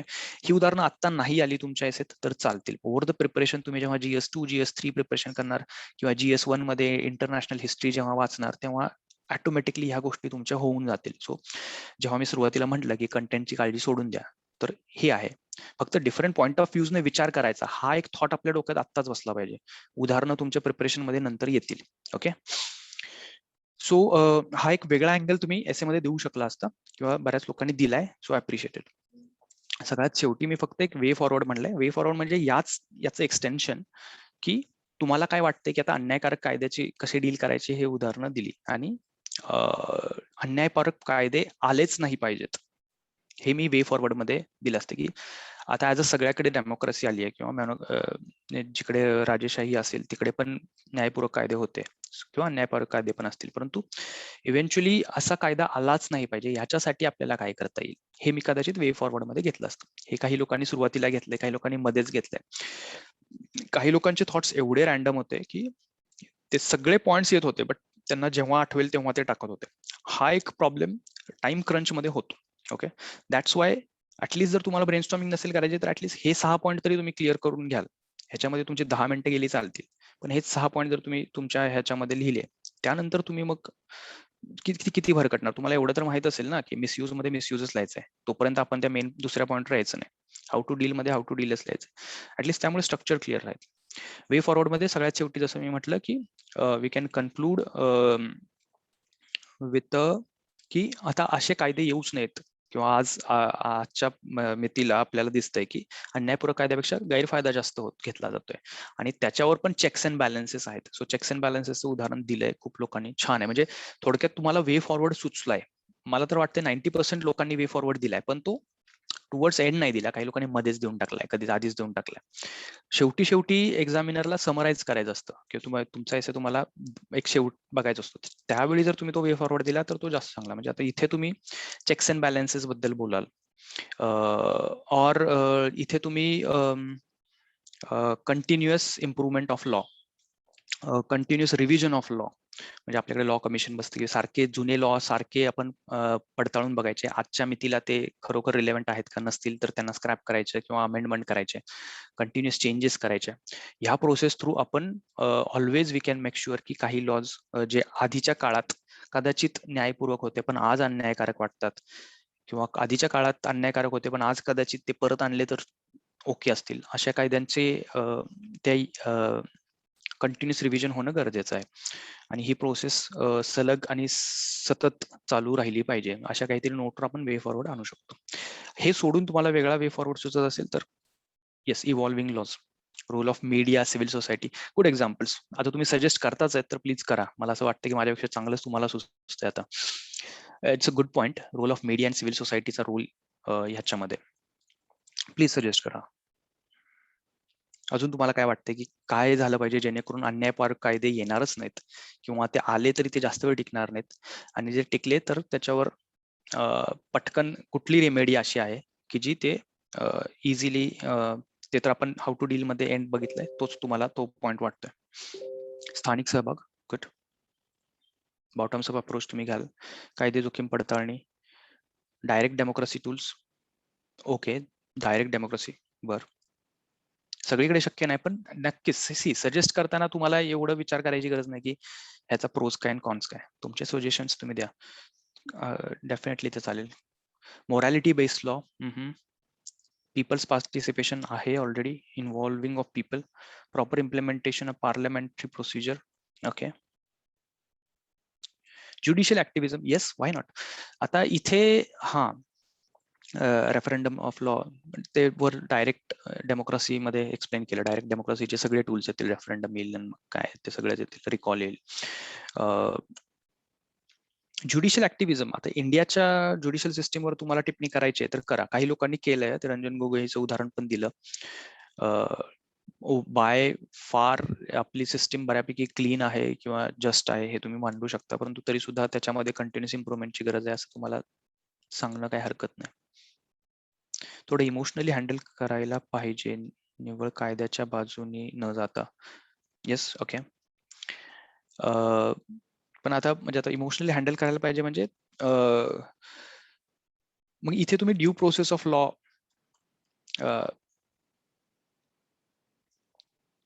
चा अँगल म्हणजे जे US घेतं ते घेऊ शकतं. म्हणजे कायद्याच्या प्रोसिजर एस्टॅब्लिश पेक्षा ड्यू प्रोसेस जेव्हा येते तेव्हा ऍक्च्युअली जस्टिस मिळतं का नाही याच्याकडे जास्त मेन भार असतो. सो तसं ते चेंजेस चांगले आहेत.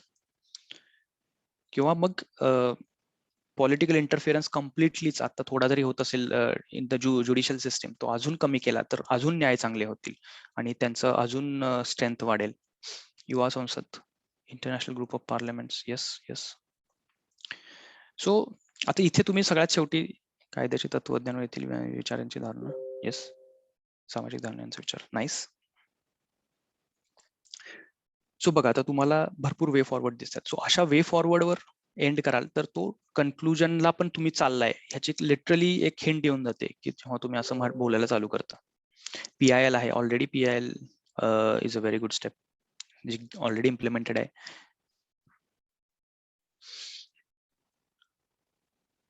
ठीक आहे. सो ज्युडिशियल सिस्टीमशी रिलेटेड आपल्या इंडियन ज्युडिशियल सिस्टीम बद्दल काय लिहायचं आहे तर ते तुम्ही लिहू शकता इथे.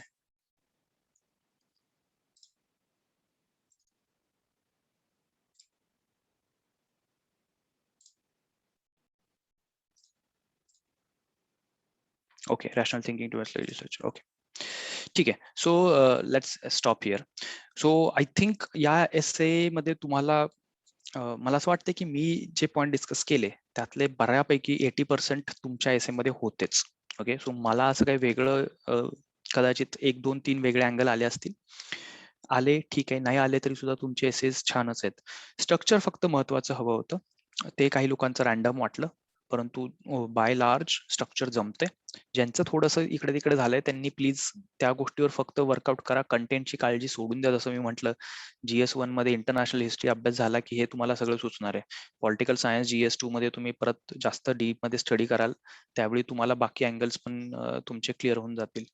आणि लक्ष्मीकांत तर तुम्ही खूप वेळा वाचताच आहे. त्याच्यानंतर शेवटी मग ते रेफरंडम आणि अजून 1-2 महिन्यात जेव्हा एडिटोरियल वाचण्याची सवय लागते किंवा त्याच्यातून काही चांगले पॉईंट मिळतात, त्यावेळी तुम्हाला वेगळे सजेशन्स किंवा आउट ऑफ द बॉक्स काही वेगळे थॉट्स तिथून तुम्ही बॉरो करू शकता. ओके, सो हा एसे मला असं वाटतं मॅक्सिमम मुलांनी लिहिला, त्यामुळे तुमचे इनपुट्स पण चांगले होते. आता आपण नेक्स्ट टॉपिककडे जाऊया. ओके, आता सी हा जो आपला पहिला एसे जो आला unjust law is no law, हे असे एसे येण्याचे चान्सेस चांगले असतात, म्हणजे जास्त आहेत, ज्याच्यामध्ये असं वाटतं की कदाचित मी जास्त नाही लिहू शकणार. परंतु तसं बघायला गेलं तर आपण कुठेही जाऊ शकतो, बरोबर. म्हणजे फक्त लॉ भोवती किंवा अनजस्ट लॉ भोवती नाही राहायचंय. तुम्ही जस्टिस, इतिहास, पॉल सायन्स, सगळ्या गोष्टी या गोष्टीला कनेक्ट करा. आणि इंडियाच्या बाहेर विचार करा. हे पण मी नेहमी सांगतो की हा इंडियातली उदाहरणं जास्त असली पाहिजेत. हे मी जेव्हा म्हणतो की think global, that does not mean की आपला एसे इंडिया सेंट्रिक नको, परंतु आपला विचार मध्ये आपले काही उदाहरणं बाहेरची पण आपल्याला माहिती आहे. त्याच्यावरून तुम्ही किती चांगलं तुमचं वाचन आहे हे दिसून येतं. आणि थोडीशी त्याच्यामध्ये विड्थ वाढते एसेची. Okay, so coming to the second topic.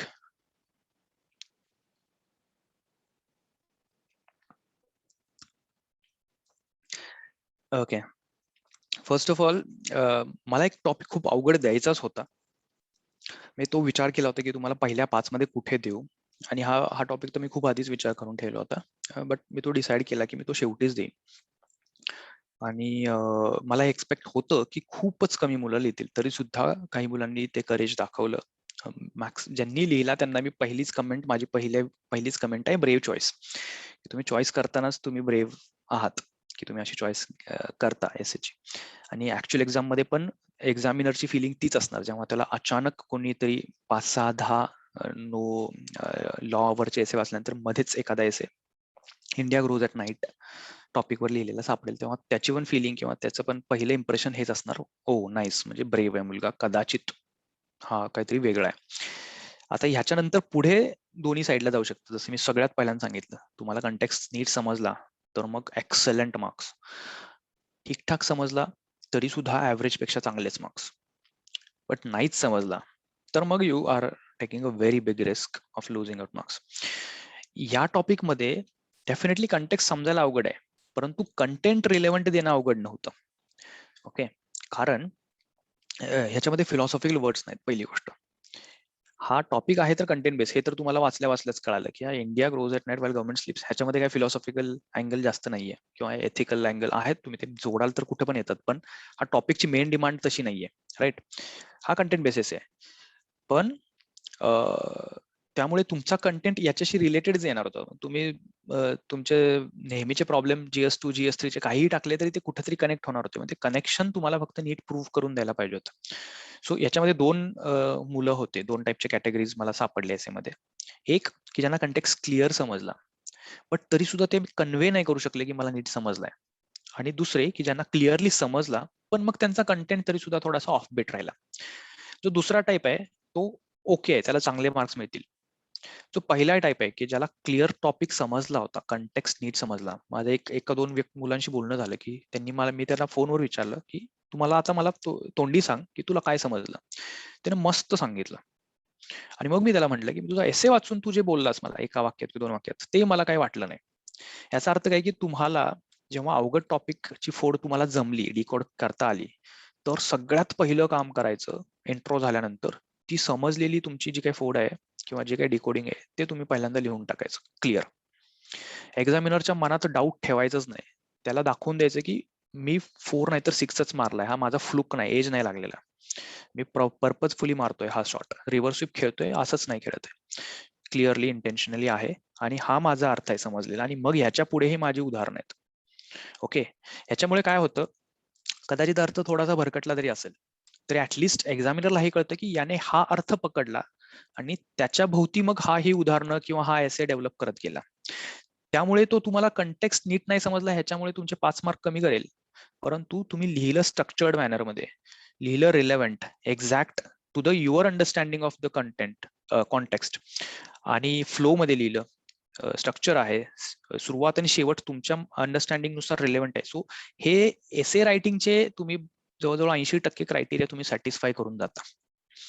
Okay, that's why it is important की जर तुम्हाला थोडी शंका असेल, म्हणजे वाटतंय की मला वाटतं याचा आशय मला कळालाय, तर तो जो कळालेला आशय आहे ना तो लिहा, तिथे नीट लिहा दुसऱ्या पहिल्या पॅरामध्येच आणि त्यानंतर एसे लिहा, जेणेकरून एक्झामिनरला शेवटपर्यंत माझ्या मनात शंका नको की काय बाबा तुला नक्की म्हणायचं काय, तू कुठं चाललाय, म्हणजे येणार आहेस का नाहीस तू मेन पॉइंटवर.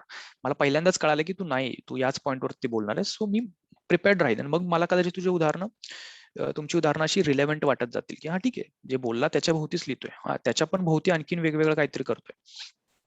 ओके, आय होप मी जे म्हणतोय ते क्लिअरली तुम्हाला समजलंय. कारण असं होणार आहे ऍक्च्युअल एक्झाम मध्ये, कदाचित तुम्ही एक्झॅक्ट क्लिअर नसाल कंटेक्स्ट बद्दल आणि तुम्हाला ती रिस्क घेण्याची वेळ आली, तर ही माझी जी टिप आहे ती नेहमी लक्षात ठेवा. त्याचा डिकोड, त्याचं कंटेक्स्ट, त्याची फोड तुमच्या भाषेत जी तुम्हाला कळाली ती तुमच्या पहिल्या पॅरामध्ये तुम्ही सांगा. ओके, आणि त्यानंतर तुम्ही त्याच्या भोवती तो एसे लिहित जा. मग त्याच्यामुळे मला तो पुढे वेग नाही वाटणार. काही मुलांचे एसे, 1-2 मुलांचे जसं झालं, मी त्यांना म्हटलं, त्यांना नीट समजला होता परंतु त्यांचं स्ट्रक्चर नीट क्लिअर नव्हतं आणि माझ्या मनात ती शेवटपर्यंत शंका राहिली किंवा तो फ्लो नव्हता की नक्की तुला समजलंय का नाही समजलंय, तू असं इकडे तिकडे इकडे तिकडे काच करतोयस. ओके ओके, आता याचा कंटेक्स्ट तर तुम्हाला कळालाच असेल. आय थिंक ग्रुपवर थोडंसं चॅट पण झालं होतं. Yes, it was intentional. Gurcharan Das मी वाचलाय, खूप आधी वाचलाय. मस्त पुस्तक आहे, इंडिया क्रूज ॲट नाईट. त्याचे परहॅप्स त्याचे ते तिन्ही सिरीज मधले बुक्स चांगले आहेत. असे असे हे अवांतर वाचन जे आहे ते तुम्हाला ऍक्च्युअल एक्झाम मध्ये डेफिनेटली चांगला कंटेंट देऊन जातं. But that does not mean की तुम्ही सगळंच वाचू शकता which is available in the market, right. ते सगळं सोडून तुम्हाला मग तो वाचनाचा छंद जोपासावा लागेल, ते आपल्याला करायचं नाहीये. सो जर तुमच्या वाचनात आलं, well and good, you are very lucky. आणि जसं मी म्हटलं त्या ग्रुप चॅटमध्ये की जर तुम्ही खरंच तो वाचला असेल पुस्तक, तर मी तुम्हाला लकी पण नाही म्हणणार, मी तुम्हाला वाईजच म्हणेन, कारण तुमची रिडिंग चॉईस पण आधीपासूनच शहाणी आहे. किंवा तुम्ही असेच बुक्स वाचले की जे तुम्हाला डायरेक्टली और इनडायरेक्टली थ्रू आउट दिस प्रोसेस हेल्प करतील, इव्हन इंटरव्ह्यूला पण. याचा अर्थ लगेच जाऊन गुरुचरण विकत घ्यायचा किंवा तसले विकत घ्यायचे पुस्तकं आणि ते वाचत बसायचं असं नाही होत. ओके, नसेल वाचला तरी सुद्धा अशा काही चांगल्या पुस्तकाचे फक्त जिक्स ऑनलाईन मिळतात, ते वाचून तुम्हाला चांगले पॉईंट ऑफ व्ह्यूज कळू शकतात. नाहीच झालं तर अशा मॉड्यूल्स मधनं काही इन्साइट मिळतात, एडिटोरियल मधनं पण भरपूर चांगली माहिती मिळते. So books is not the only source, or novel is not the only source. परंतु जर वाचनात आलं तर छान. ज्यांनी वाचला त्यांना तर हा एसे छानच जमायला पाहिजे होता. आय थिंक एकानेच तसं लिहिलंय, परंतु बाकी भरपूर मुलांना याची आयडिया नव्हती. ओके, आता कंटेक्स्ट बघा याचा, मी तुम्हाला 2 मिनिटं देतो, वाचा. काही नाही अवघड याच्यामध्ये, काही डिफिकल्ट नव्हतं, फक्त पहिली फोड जमायला पाहिजे होती.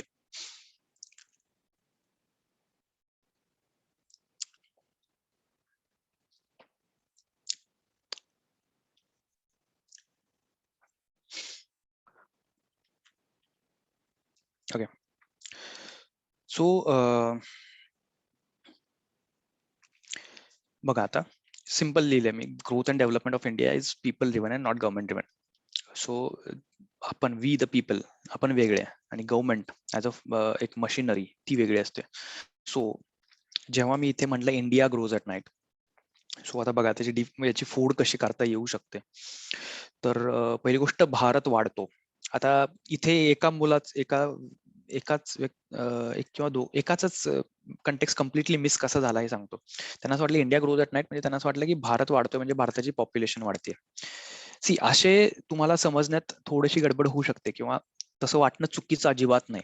सो जर तुम्हाला असं वाटलं की मी population growth and grows at night, I don't know what त्यांना मिनिंग घ्यायचं होतं, पण भारताची पॉप्युलेशन खूप वाढतीये आणि गव्हर्नमेंट त्याच्या भोवती पॉप्युलेशन कंट्रोलसाठी काहीच स्टेप्स घेत नाहीत. हा आशय एका एसे मध्ये मला दिसला. आता बघा, हा कम्प्लिटली ऑफ बीट आहे, जो मला अपेक्षित नव्हता, परंतु मी त्याला डिनाय नाही करू शकत. म्हणजे मी काही गुरुचरण दास नाहीये. माझं काम संपलं, ते गुरुचरणचं वाचून मी जर त्यातून ते लिहिलं, तर याचा अर्थ मला त्याच पुस्तकावर बेस्ड एसे हवा आहे, अजिबात नाही. तुम्हाला जर वेगळा अँगल घ्यायचा आहे, तुम्ही डेफिनेटली येऊ शकता, पण तुम्हाला तो क्लिअरली सांगावा लागेल. त्या मुलाने तो तसं सांगितलं सुरुवातीलाच, पण किंवा त्याला असं वाटतं इंडिया ग्रोज नाही, बट त्यामुळे त्याला मी ॲव्हरेज मार्क्स दिले. कारण एक्झामिनर कधीच एवढा हार्श होऊ शकत नाही तुमच्या, की नाही मला जे वाटतं तेच बरोबर आहे, तुम्ही लिहिलंय ते चुकीचं आहे. जसं पहिल्या सेशन पासून शेवटच्या पर्यंत सांगतोय, याच्यामध्ये हे बरोबर आणि हे चूक, एसे मध्ये असं काही नसतं. तुमच्या प्रत्येकाच्या पॉईंट ऑफ व्ह्यूला इथे आदर आहे. सो जर तुम्हाला पॉप्युलेशन कंट्रोल आणि पॉप्युलेशन ॲज अ मिनास आणि पॉप्युलेशनवर गव्हर्नमेंट काहीच करत नाहीये, या अँगलने जर हा अर्थ घेऊन लिहायचा होता, एकाने लिहिला, काही हरकत नाही. तो अजून जास्त खुलवला असता तर मी त्याला थोडे आणखीन ॲव्हरेज पेक्षा पण चांगले मार्क्स देऊ शकलो असतो. ओके. परंतु इथे जर तो अँगल सोडला, तर इंडिया ग्रोज ॲट नाईट मध्ये India as a nation or India as an economy grows. आता बघा, खरोखर तर काही भारत वाढत नाही, म्हणजे आता यात जॉग्राफिकल अँगल तर घेण्यात अर्थ नाही, राईट. रातोरात आपण वाढतो, आपण म्हणतो रातोरात श्रीमंत झाला किंवा रातोरात वाढला, म्हणजे थोडक्यात काय, एकतर it's an economy angle or it has a polity angle. पॉलिटीमध्ये आपण चांगलं स्ट्रॉंग होतोय और इकॉनॉमी आपण वाढतो, पण grow and growth, so growth शब्द येतोय, सो मोस्टली इथे इंट तुम्हाला यायला पाहिजे होती की it is related to economy because it's a growth. Okay. At night, आता ह्या इंग्लिश युजेस आहे.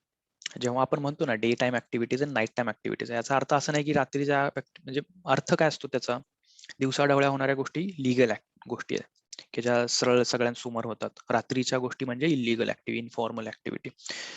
दिवसाच्या नैतिक, रात्रीच्या अनैतिक, ह्या अशा पण ढोबळमानाने आपण ते पकडतो, तर त्याच अर्थात येते, याच्यामध्ये काही वेगळं नाहीये. So India grows at night म्हणजे लिगल गोष्टी नाही, किंवा ज्या वेळी आपण वाढायला पाहिजे तेव्हा नाही वाढता, आपण रात्री वाढतो. ओके. मग आता इलिगल मध्ये इंडियाची इकॉनॉमी लिगली जी वाढायला पाहिजे, जी गव्हर्नमेंट ड्रिव्हन असायला पाहिजे, ती नाही होते. आणि ती लोकांतर्फे किंवा प्रायव्हेट सेक्टर तर्फे किंवा इन्फॉर्मल इकॉनॉमी तर्फे किंवा इलिगल ऍक्टिव्हिटी मधून किंवा एनी अदर ऑर्गॅनिक ऍक्टिव्हिटी मधून वाढतीये. हा अँगल तुम्ही त्याच्यामध्ये घेणं अपेक्षित होतं. Okay. And while government slips, ह्या वाक्याची गरज आहे, गरज नाही, काही फरक नाही पडत आहे. इव्हेंच्युअली फक्त मी तरी सुद्धा तो दिला जेणेकरून तुम्हाला आणखीन थोडीशी हिंट मिळावी. अदरवाईज मी खरं तर पहिल्यांदा फ्रेम केला तेव्हा इंडिया ग्रोज ॲट नाईट एवढाच देणार होतो, आणि मला माहिती आहे मग कदाचित कोणीच लिहिलं नसतं. सो मीच थोडंसं म्हटलं की चलो ठीक आहे, अजून एक हिंट म्हणून तो एक्सटेंड केला टॉपिकला, व्हाईल गव्हर्नमेंट स्लीप्स. ऍक्च्युअली बुकचा आशय पण आहे, बुकचं टायटल फक्त इंडिया ग्रोज ॲट नाईटच असेल. सो तुम्हाला व्हाईल गव्हर्नमेंट स्लीप्स म्हणजे गव्हर्नमेंटची ॲपथी आहे, गव्हर्नमेंट खरोखर झोपत तर नाही, राईट. परंतु गव्हर्नमेंट झोपलं याचा अर्थ की ते कानाडोळा करतंय किंवा ते लक्ष नाही देतंय किंवा ते बिंदास्त आहे, ह्याच्या अर्थाने. म्हणजे ऍटलीस्ट याच्यावर तुम्हाला हिंट लागायला पाहिजे की गव्हर्नमेंट काही गोष्टीकडे लक्षच देत नाहीये आणि त्याच वेळी भारताची वाढ होतीये. ओके. सो आणि वाढमध्ये तुम्ही निगेटिव्ह अर्थाने कुठेच म्हटलेलं नाही, ग्रोज किंवा इलिगल ऍक्टिव्हिटी वाढतच नाही. इंडिया ग्रोज म्हणजे इंडियाची ग्रोथ होतीये रात्री आणि गव्हर्नमेंट मस्तपैकी झोपलंय, राईट. सो एकदम सरळ साधा अर्थ होता. थोडासा कनेक्ट जमला असला तर ऐसे मस्त लिहिता येऊ शकतो, कारण याच्यामध्ये काही लिमिट नाही. कारण मी आता जर तुमच्याशी डिस्कशनला ओपन करेल तर मला माहिती आहे तुम्ही मला खूप कंटेंट द्याल. सो फूड कशी करायची, I hope you guys are clear. आणि शब्दांच्या लिटरल मिनिंगवर जायचं नाही भरपूर वेळा. ओके. आपण आपलं कदाचित मराठी मीडियम असल्यामुळे इंग्लिश मधले शब्द आपल्याला वाटतं याचे लिटरल मिनिंग ट्रान्सलेशन करून घ्यायचे का काय, तर तसं नाही. इंग्लिशमध्ये पण फ्लॉवरी लँग्वेज असते आणि ती अशी असते. Okay. So this is the main body. फक्त एक तर वरच्यावर बघून घ्या, मग तुम्हाला कळेल की काहीच नाहीये याच्यामध्ये, नो फस. आणि याच्या भोवती तुम्ही 2000 3000 कितीही वर्ड्स लिहू शकता.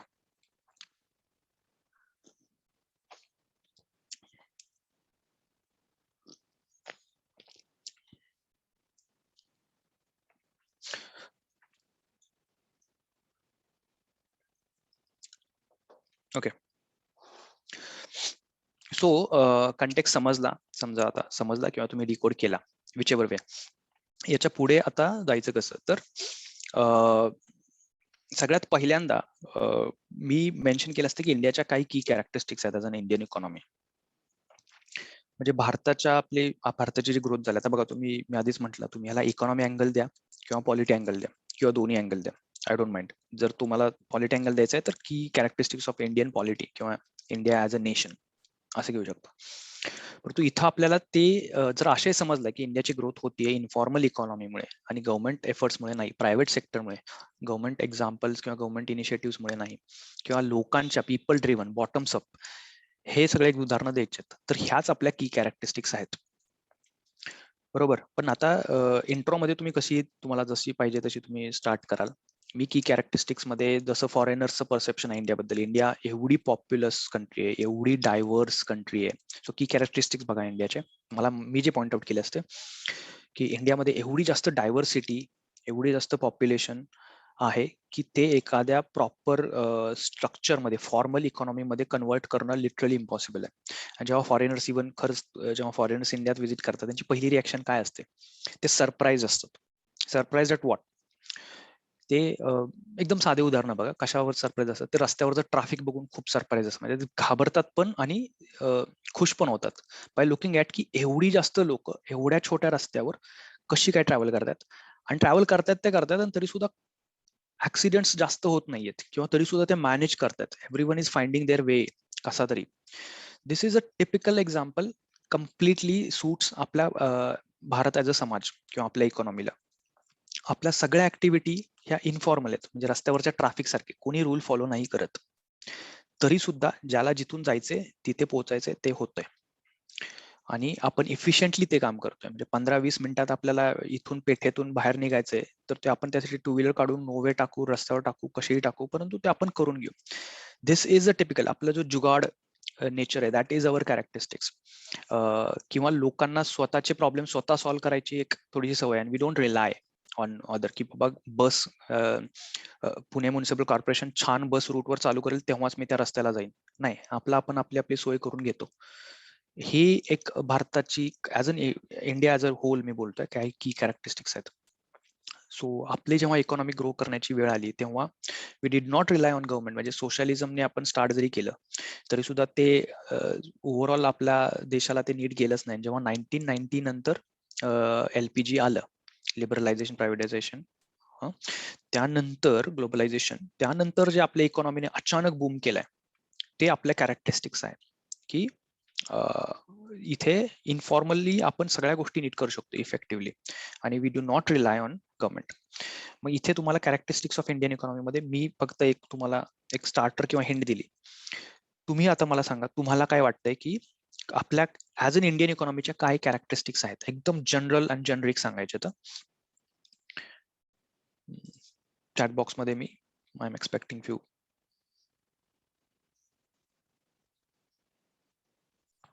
किंवा भारताची अर्थव्यवस्था कशा प्रकारे वाढली आहे किंवा कोणते एक्झाम्पल एकदम रिलेव्हंट वाटतं, कोणता पॅटर्न तुम्हाला दिसतो का इथे? सर्व्हिस सेक्टरचं dominance, very good.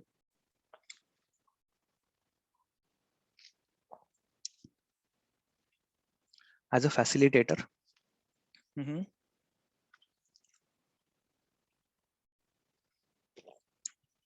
who as a facilitator, government or we the people? Agree to direct service. Okay. Becoming government, I didn't get. Mixed economy, one single word मध्ये explain करायचं झालं तर मिक्स्ड इकॉनॉमी हा exact word आहे इंडियाचा, की जिथं फक्त गव्हर्नमेंट छोट्याशा स्टेप्स घेतं आणि गाईड करतं आणि बाकी सगळं पीपल ड्रिव्हन आहे. एक्झॅक्ट वर्ड राहिले. MSME सेक्टर आहे. यस, जसं गांधीजींनी आधीपासून सांगितलं की आपल्याकडे छोट्या इंडस्ट्रीज ज्या आहेत त्या खूप जास्त आहेत, अति आहेत, आणि त्याच्यामुळे आपली ग्रोथ आतापर्यंत आली आहे. मोठ्या इंडस्ट्रीजने आपली ग्रोथ ड्राईव्ह केलेली नाही.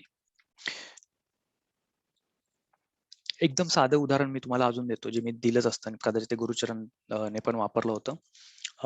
ते आहे की आतापर्यंत तुम्ही एक साधे कॅरेक्टरिस्टिक्स बघा, आपल्याकडे किराणा मालाचे दुकानं जी आहेत ते कल्चर आहे आणि वॉलमार्ट कल्चर नाहीये. आणि ते वॉलमार्ट कल्चरला आपला आधीपासूनच अपोजिशन राहिलंय आणि ते राहणारच आहे. आता हळूहळू तरी सुद्धा विथ कॅपिटलायझेशन टेंडन्सीज वाढल्यामुळे त्या गोष्टी वाढतात. परंतु तुम्ही बघाल तर इंडियाची इकॉनॉमी किराणा मालाच्या दुकानावरच ग्रो झाली आहे, which is an informal activity. Lack of investment, yes, म्हणजे आपण बाहेर आता ओके तुम्ही वेगळ्या अँगलला गेल्यात चालेल, काय प्रॉब्लेम नाही.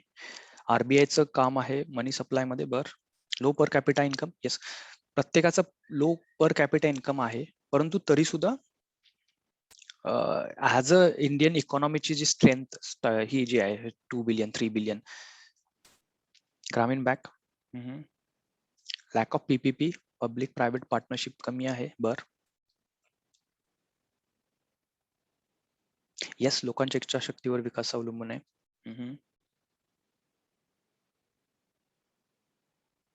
Lakh of technology use, yes, टेक्नॉलॉजीचा वापर कमी आहे.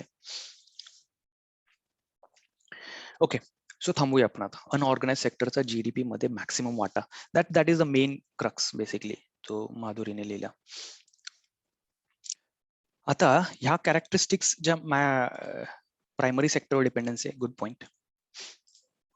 आता हे जे काही पॉइंट तुम्ही मांडले ते तुम्ही काही कॅरेक्टरिस्टिक्स मांडाल की भारताच्या अर्थव्यवस्थेचे हे पॉइंट्स आहेत, आणि त्यानंतर इन्फॉर्मल इकॉनॉमी वर तुम्ही किंवा तुम्हाला जो कुठला पण एक अँगल पकडायचा की ही एकदम की कॅरेक्टरिस्टिक्स आहे ती आपल्याला ड्राईव्ह करते, त्या पॉइंट ऑफ व्ह्यूने तुम्ही पुढे न्याल. डेफिनेटली ह्याच्यामध्ये कुणीच असं म्हटलं नाही की गव्हर्नमेंट ड्रिव्हन आहे किंवा पब्लिक सेक्टर आपली इकॉनॉमिक डेव्हलपमेंट हे करते, डिसाईड करते. जरी आपल्याकडे 5 इयर प्लॅन्स असले तरी ते फक्त इंडिकेटिव्ह होते किंवा ते फक्त गाईडलाईन देण्यासाठी होते. मॅक्सिमम ग्रोथ जी आहे ती बॉटम्स अप आहे, की बाबा लोकांना स्वतःचा फायदा बघायचा आहे किंवा आपल्या गावाचा किंवा आपल्या फॅमिलीचा, त्याच्यामधून जी होणारी जी ग्रोथ आहे त्याने इव्हेंच्युअली आपला पूर्ण देशाची ग्रोथ झाली. Okay, and it's not the top to bottom. So bottoms up approach of for growth किंवा इकॉनॉमी किंवा अनऑर्गनाइज्ड ऍक्टिव्हिटीज किंवा इन्फॉर्मल सेक्टरचं मॅक्सिमम कॉन्ट्रीब्युशन किंवा जुगाडू टेंडन्सीज इन एव्हरीथिंग, हे काहीतरी की कॅरेक्टरिस्टिक्स मी पॉइंट आउट केले असते, 2 नाही तर 3 नाही तर 4. ओके, त्यानंतर महत्वाच्या पॉइंटला मी ऍड्रेस केलं असतं, that is government sector. Yes, government सेक्टरमध्ये काय प्रॉब्लेम्स आहेत, कारण व्हाईल गव्हर्नमेंट स्लीप्स, ऍटलीस्ट एवढ्यावरनं तुम्हाला हे तर माहित होतं की गव्हर्नमेंटमध्ये काहीतरी प्रॉब्लेम आहे. So government sector as a government as a पॉलिटीमध्ये घ्याल तर तुम्ही ब्युरोक्रेसीशी रिलेटेड प्रॉब्लेम सांगाल. इकॉनॉमीमध्ये जर आपण जसं आता घेतोय तर मग तुम्ही इकॉनॉमिक स्पिअरमध्ये गव्हर्नमेंटने असणारे प्रॉब्लेम्स मी 2-3 पटकन सांगू शकतो. एक तर आपल्याकडे रेड टेपिझम आहे, लालफिती, म्हणजे ते गोष्टी पटकन मूव्ह होत नाहीत. करप्शन हा एक खूप मोठा प्रॉब्लेम आहे. हे सोडून आता तुम्ही सांगा पटापट. अरे वा, लायसन्स राज, करप्शन, रेड टेपिझम, हे आता तुमचं जीएस जार्गन चालू झालंय. गुड. रेव्हेन्यू एक्सपेंडिचरचा योग्य ताळेबंद नाही. ओके, पॉलिटिकल विल कमी आहे. बर. लॅक ऑफ कॅपिटल गव्हर्नमेंटला. बर.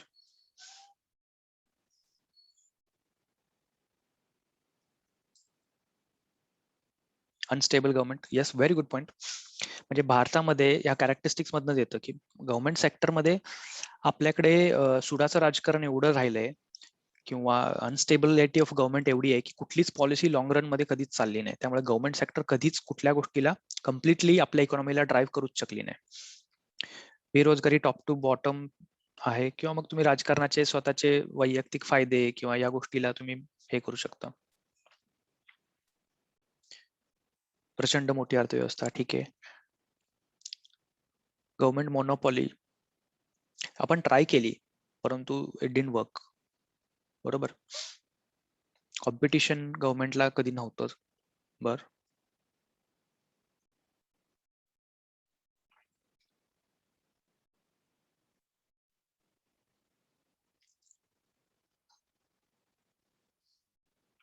टॅक्सेशन मध्ये प्रॉब्लेम्स आहेत.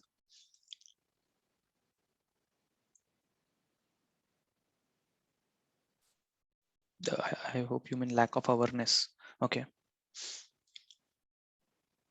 Inefficiency of PSUs, central autonomy, hamper federal structure. ठीक आहे, तुम्ही हा मग हे अँगल्स पॉलिटी मध्ये घ्याल तुम्ही. Systems approach, Indian political system. Okay, ठीक आहे. So let's stop. सो तुम्हाला आता हे प्रॉब्लेम तर माहिती आहेत गव्हर्नमेंटचे, तुम्ही आता एवढं पॉलिटी वाचताय, नुसतं लक्ष्मीकांत वाचूनच भरपूर लोकांना प्रॉब्लेम समजतात, किंवा इकॉनॉमीचं तुम्ही जे कोणतं रमेश सिंग वाचता किंवा काय, त्यातून तुम्हाला ते अनालिसिस मध्ये तुम्हाला ते प्रॉब्लेम्स गव्हर्नमेंट सेक्टरचे माहितच आहेत. आणि इथं फक्त कसं खूप जास्त टेक्निकल प्रॉब्लेम सांगण्यापेक्षा ऍज अ जनरिक प्रॉब्लेम सांगून मोकळे व्हायचं, किंवा जसं मी म्हणलं सुरुवातीला की रेड टेपिझम क्लासिक आहे, ब्युरोक्रॅटिक स्ट्रक्चर आपलं खूप मोठं आहे आणि इनइफिशियंट आहे. करप्शन हा खूप मोठा प्रॉब्लेम आहे. डायव्हर्सिटीमुळे आपल्याला कुठल्याच पॉलिसीज कधीच नीट करता आल्या नाहीत, आणि पॉलिटिकल विल आणि आपली पॉलिटिकल सिस्टीम जी जशी आहे त्यामध्ये इकॉनॉमीला ग्रोथ करणं हे कधी कुठल्याच गोष्टीनं प्रायोरिटी दिलंच गेलं नव्हतं. Okay, then we can talk about, इथं येतो आता मग प्रायव्हेट अँड इन्फॉर्मल सेक्टरचा रोल. ओके, कारण गव्हर्नमेंट तर लिटरली काही करत नाहीये, झोपलंय. तर मग प्रायव्हेट अँड इन्फॉर्मल सेक्टरने आता असं काय केलं की ज्याच्यामुळे इंडियाची ग्रोथ होतीये, किंवा ते कसं केलं. आता ह्याची उदाहरणं तुम्हाला काही द्यावी लागतील की प्रायव्हेट सेक्टर ड्रिव्हन इनिशिएटिव्ह कोणत्या आहेत ज्याच्यामध्ये तुम्हाला असं वाटतं की त्याच्यामुळे इंडियाची ग्रोथ चांगली व्हायला चालू झाली. इथे मी तुम्हाला एक सिंपल उदाहरण देतो. जेव्हा ग्लोबलायझेशन पॉलिसी आली तेव्हा आयटी सेक्टर स्वतःहून आपल्या कॉलेजेसने किंवा काही प्रायव्हेट कंपनीजने आयटीज, बीपीओज, केपीओचं स्ट्रक्चर चालू केलं. इंग्लिश ॲज अ लँग्वेज आपल्याकडे जी आपली स्ट्रेंथ होती तिला टॅप केलं, आणि आयटी सेक्टरमध्ये आपण बूम केलं. याच्यामध्ये गव्हर्नमेंटने डेफिनेटली पॉलिसी ड्राईव्ह केली, परंतु लोकांनीच स्वतःच्या करिअर ऑप्शन्स मध्ये बेटर काय असलं पाहिजे, बाहेरच्या देशात जाऊन तिकडचं शिक्षण घेऊन परत येऊन स्वतः ड्राईव्ह करायचा प्रयत्न भरपूर लोकांनी केला. सो हे एक उदाहरण झालं, किंवा सर्व्हिस इंडस्ट्री ग्रो करण्याचं मेन रिझन जे इंडियन डायस्पोरा आहे, जो बाहेर जात होता, तिकडून जे नॉलेज घेऊन आला, किंवा त्याने जे बाहेरच्या चांगल्या गोष्टी इंडियामध्ये आणल्या, गव्हर्नमेंटने नाही आणल्या. सो असं काहीतरी एखादं उदाहरण देऊ शकता. आता तुम्ही सांगा, एमएनसीज, इन्फोसिस, विप्रो, गुड. तर तुम्ही, it's open for you all. Private बँकिंगमुळे येस, एनबीएफसीज, आता प्रायव्हेट बँकिंग जेव्हा ओपन झाल्या तेव्हा प्रायव्हेट बँकिंग ह्या आपल्या प्रॉफिट मोटिव्हवर होत्या, त्याच्यामुळे कॉम्पिटिशन आलं, क्वालिटी इम्प्रूव्हमेंट आणि सगळ्याच गोष्टी हे झाल्या, रीच वाढला, बँकिंग सिस्टीमचा गावागावापर्यंत जाण्याचं प्रमाण वाढलं. येस, आणि गव्हर्नमेंटवरून प्रेशर आलं, कॉम्पिटिशन वाढलं eventually. Disinvestment is a step taken. Automobile industry, FDI flow वाढला. आता फक्त पहिल्यांदा प्रायव्हेट सांगा तुम्ही, इन्फॉर्मल नंतर बोलू आपण. क्वालिटी इम्प्रूव्हमेंट झाली, कॉम्पिटिशन वाढलं, येस, दॅट्स देअर. बट हे तुम्ही फक्त फायदे नका सांगू, ते कसं ड्राईव्ह केलं त्याची एक दोन उदाहरणं द्या, किंवा तुम्हाला एखादा इंडस्ट्री किंवा एखादा सेक्टर दिसतोय का असा की ज्याच्यामध्ये प्रायव्हेट प्लेयर्सने ऍक्च्युली तो खरा ड्राईव्ह केला. So to give you example, I will say education sector. Education सेक्टरमध्ये quality of government schools was never up to the mark. जेव्हा काही खूप चांगले प्रायव्हेट इन्स्टिट्यूट्स यायला लागले, तेव्हा कम्पीट करण्यासाठी, किंवा तेव्हा गव्हर्नमेंट फंडिंग त्यांना थोडीशी मिळाली, किंवा त्यांचं पार एवढं जास्त होतं की त्यातून जे चांगले लाईट स्टुडंट्स यायला लागले, त्यामुळे ते कल्चर डेव्हलप झालं. Pharmaceutical sector, very good example. या ज्या प्रायव्हेट काही कंपनीज आहेत त्यांनी ऍक्च्युली ड्राईव्ह केली आपल्या फार्मास्युटिकल सेक्टरला, आणि आपण आता सध्या जे क्लेम करतो की आपण वर्ल्ड पॉवर आहे फार्मास्युटिकल मध्ये, so credit goes to them. Tourism, yes. Health सेक्टरमध्ये पण प्रायव्हेट नेटवर्क जेवढं स्ट्रॉंग आहे तेवढं गव्हर्नमेंटचं नाही, क्वालिटी पण दिली जात नाही. सो इव्हेंच्युअली काही, आय थिंक एक दोन उदाहरणं होते की तुम्हाला समजा अचानक चांगल्या क्वालिटीचं हेल्थ जर हवं असेल तर, आणि if you have two choices, सरकारी दवाखाना का प्रायव्हेट, तर इट्स इंडियामध्ये क्लिअर डिवाइड आहे. कोणीच सरकारी दवाखान्यात एकदम कॉम्प्लिकेटेड केस घेऊन जातच नाही. So this has been the case and this will be the case. ही आपली की कॅरेक्टरिस्टिक्स आहे. आपण कितीही नावं जरी ठेवले तरी प्रायव्हेटमध्ये जी क्वालिटी आणि ज्या गोष्टी मिळणार आहेत त्या आपल्याला गव्हर्नमेंटमध्ये मिळतच नाहीत. कॉपरेटिव्ह ऑर्गनायझेशन कडून मोठे उद्योग, व्हेरी नाईस पॉइंट. इंडियामध्ये जे की कॅरेक्टरिस्टिक्स मध्ये पण मिसिंग झाला, तुमच्याकडून मिस झाला, माझ्याकडून पण मिस झाला. आता कोऑपरेटिव्ह सोसायटीज, हे आपलं कॅरेक्टरिस्टिक्स आहे. हे आपण स्वतःहूनच, एक इंडियाचं एकदम टिपिकल कॅरेक्टरिस्टिक्स आहे की स्वतःहूनच सहकार चळवळी लावल्या, आपण एकत्र येऊनच काहीतरी ग्रो करू, सगळ्यांनी येऊन आपले आपले पैसे टाकून आपली आपली इंडस्ट्री करू. गव्हर्नमेंट काय पैसे देणार नाही. सो डेफिनेटली अमूल असेल किंवा मग शुगर इंडस्ट्री महाराष्ट्र आणि युपी असतील, युपी पेक्षा महाराष्ट्र असेल, किंवा याच्यामुळे खरं तर आता महाराष्ट्राची ग्रोथ झाली. जर आता इथं उदाहरण महाराष्ट्राचं द्यायचं तर तुम्ही डेफिनेटली सहकारामुळे महाराष्ट्राला एक इकॉनॉमिक ऍडव्हान्टेज बाकी राज्यांपेक्षा आधी मिळाला. बचत गट सारखे छोटे उदाहरण आहेत ज्याच्यामुळे गावागावामध्ये नक्की. आता बघा, आता तुम्ही हळूहळू प्रायव्हेट कडून इनफॉर्मल कडे चाललाय. Good examples, very good examples. Food इंडस्ट्रीमध्ये अमूल क्लासिक एक्झाम्पल आहे.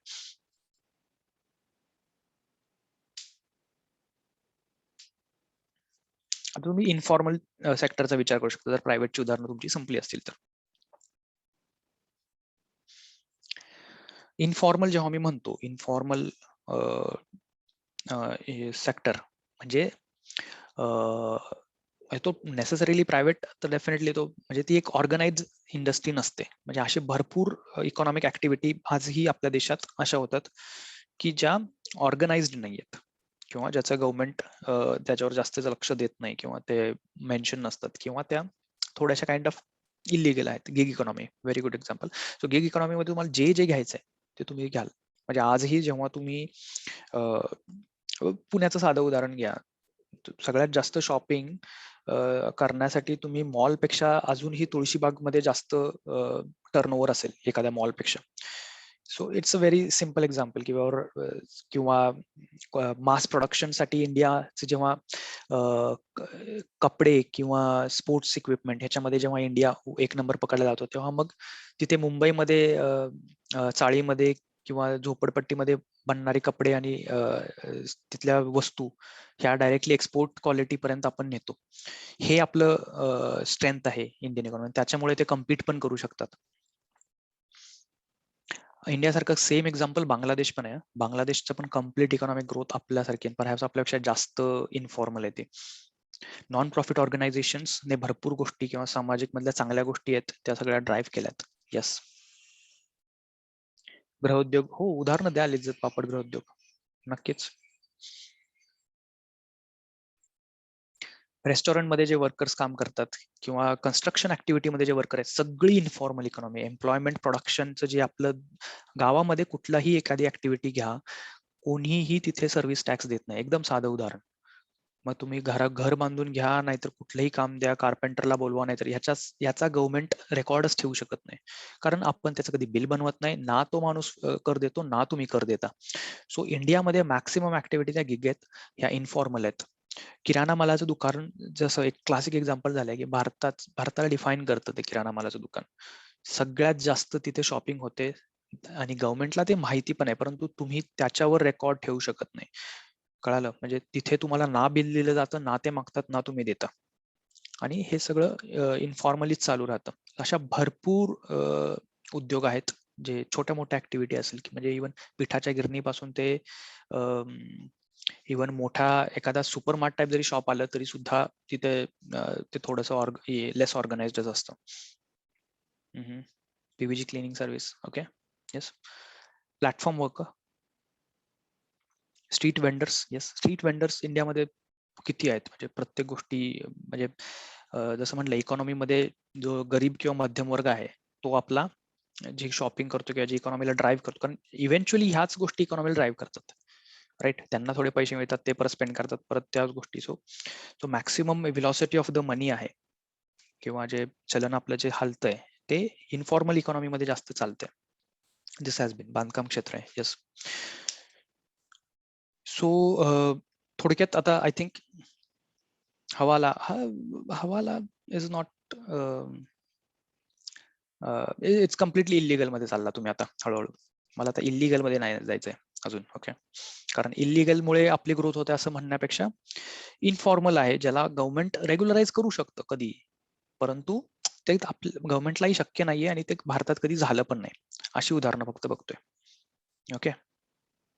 Mumbai dabbewali, yes, classic example आहे. म्हणजे भारताच्या सगळ्यात इकॉनॉमिक कॅपिटल असणाऱ्या शहरामध्ये लोकांना घरापर्यंत त्यांच्या ह्याच्यापासून ऑफिस पासून घरपोच घरगुती जेवण त्यांच्या घरातून ऑफिस पर्यंत पोहोचवण्याची खूप इफिशियंट सर्व्हिस आहे, जिला इव्हन वर्ल्ड मध्ये रेकॉग्नाइज केलं. म्हणजे जर तिला फॉर्मली ती प्रायव्हेट लिमिटेड कंपनी किंवा हे नाहीये किंवा गव्हर्नमेंटने ऑपरेट केलेली वर्क पण एवढी इफिशियंट असू शकत नाही, तेवढी आपली इन्फॉर्मल ऍक्टिव्हिटी आहे. So this is the beauty of India, की आपण एवढा जुगाड किंवा एवढं क्रिएटिव्ह आहोत ऍज अ पर्सन, पण ते सगळे इंडिव्हिज्युअल आहे. आणि या सगळ्या वी द पीपल पासून जे एफर्ट्स वर चाललेत त्याच्यामुळे आपली इकॉनॉमिक ग्रोथ होते, ना की गव्हर्नमेंटचं ह्याच्यामध्ये काही जास्त शेअर आहे. So dabbawala is a classic example. Very good Vinu. Okay, so अशी 1-2 उदाहरणं जरी तुम्ही देऊ शकला ना, ज्याने तुम्ही जस्टिफाय करू शकाल, की कॅरेक्टरिस्टिक्स मध्ये पण तुम्ही टाकू शकता तिथेच, म्हणजे जेणेकरून एकदम ऍब्सोल्युटली क्लिअर होऊन जाईल एक्झामिनरला की बाबा तुझी थिंकिंग किती चांगली आहे. 2-3 उदाहरणं छान एक्सप्लेन करून लिहिली तरी सुद्धा सफिशियंट असतात. एंटरटेनमेंट इंडस्ट्री, येस, कम्प्लिटली आधीपासून आपल्या लोककला ह्या सगळ्या गोष्टी प्रायव्हेटली स्वतःहूनच चाललंय. गव्हर्नमेंटने त्याला कधी थारा दिला नाही ना, गव्हर्नमेंट अजूनही देतं, परंतु तरी सुद्धा आपलं ते सेक्टर खूप चांगलं ग्रो करतं, कारण ते प्रायव्हेटली स्वतःच्या कलेने स्वतःचे पैसे किंवा काहीतरी ग्रुप्स बनवून ते चाललेलं आहे.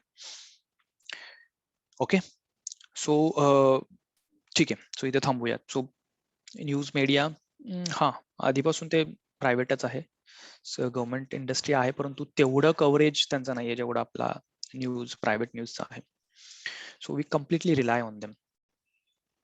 ठीक आहे, आता आपण इथपर्यंत तर तुम्ही जीएस कंटेंटच बोललो आता आपण.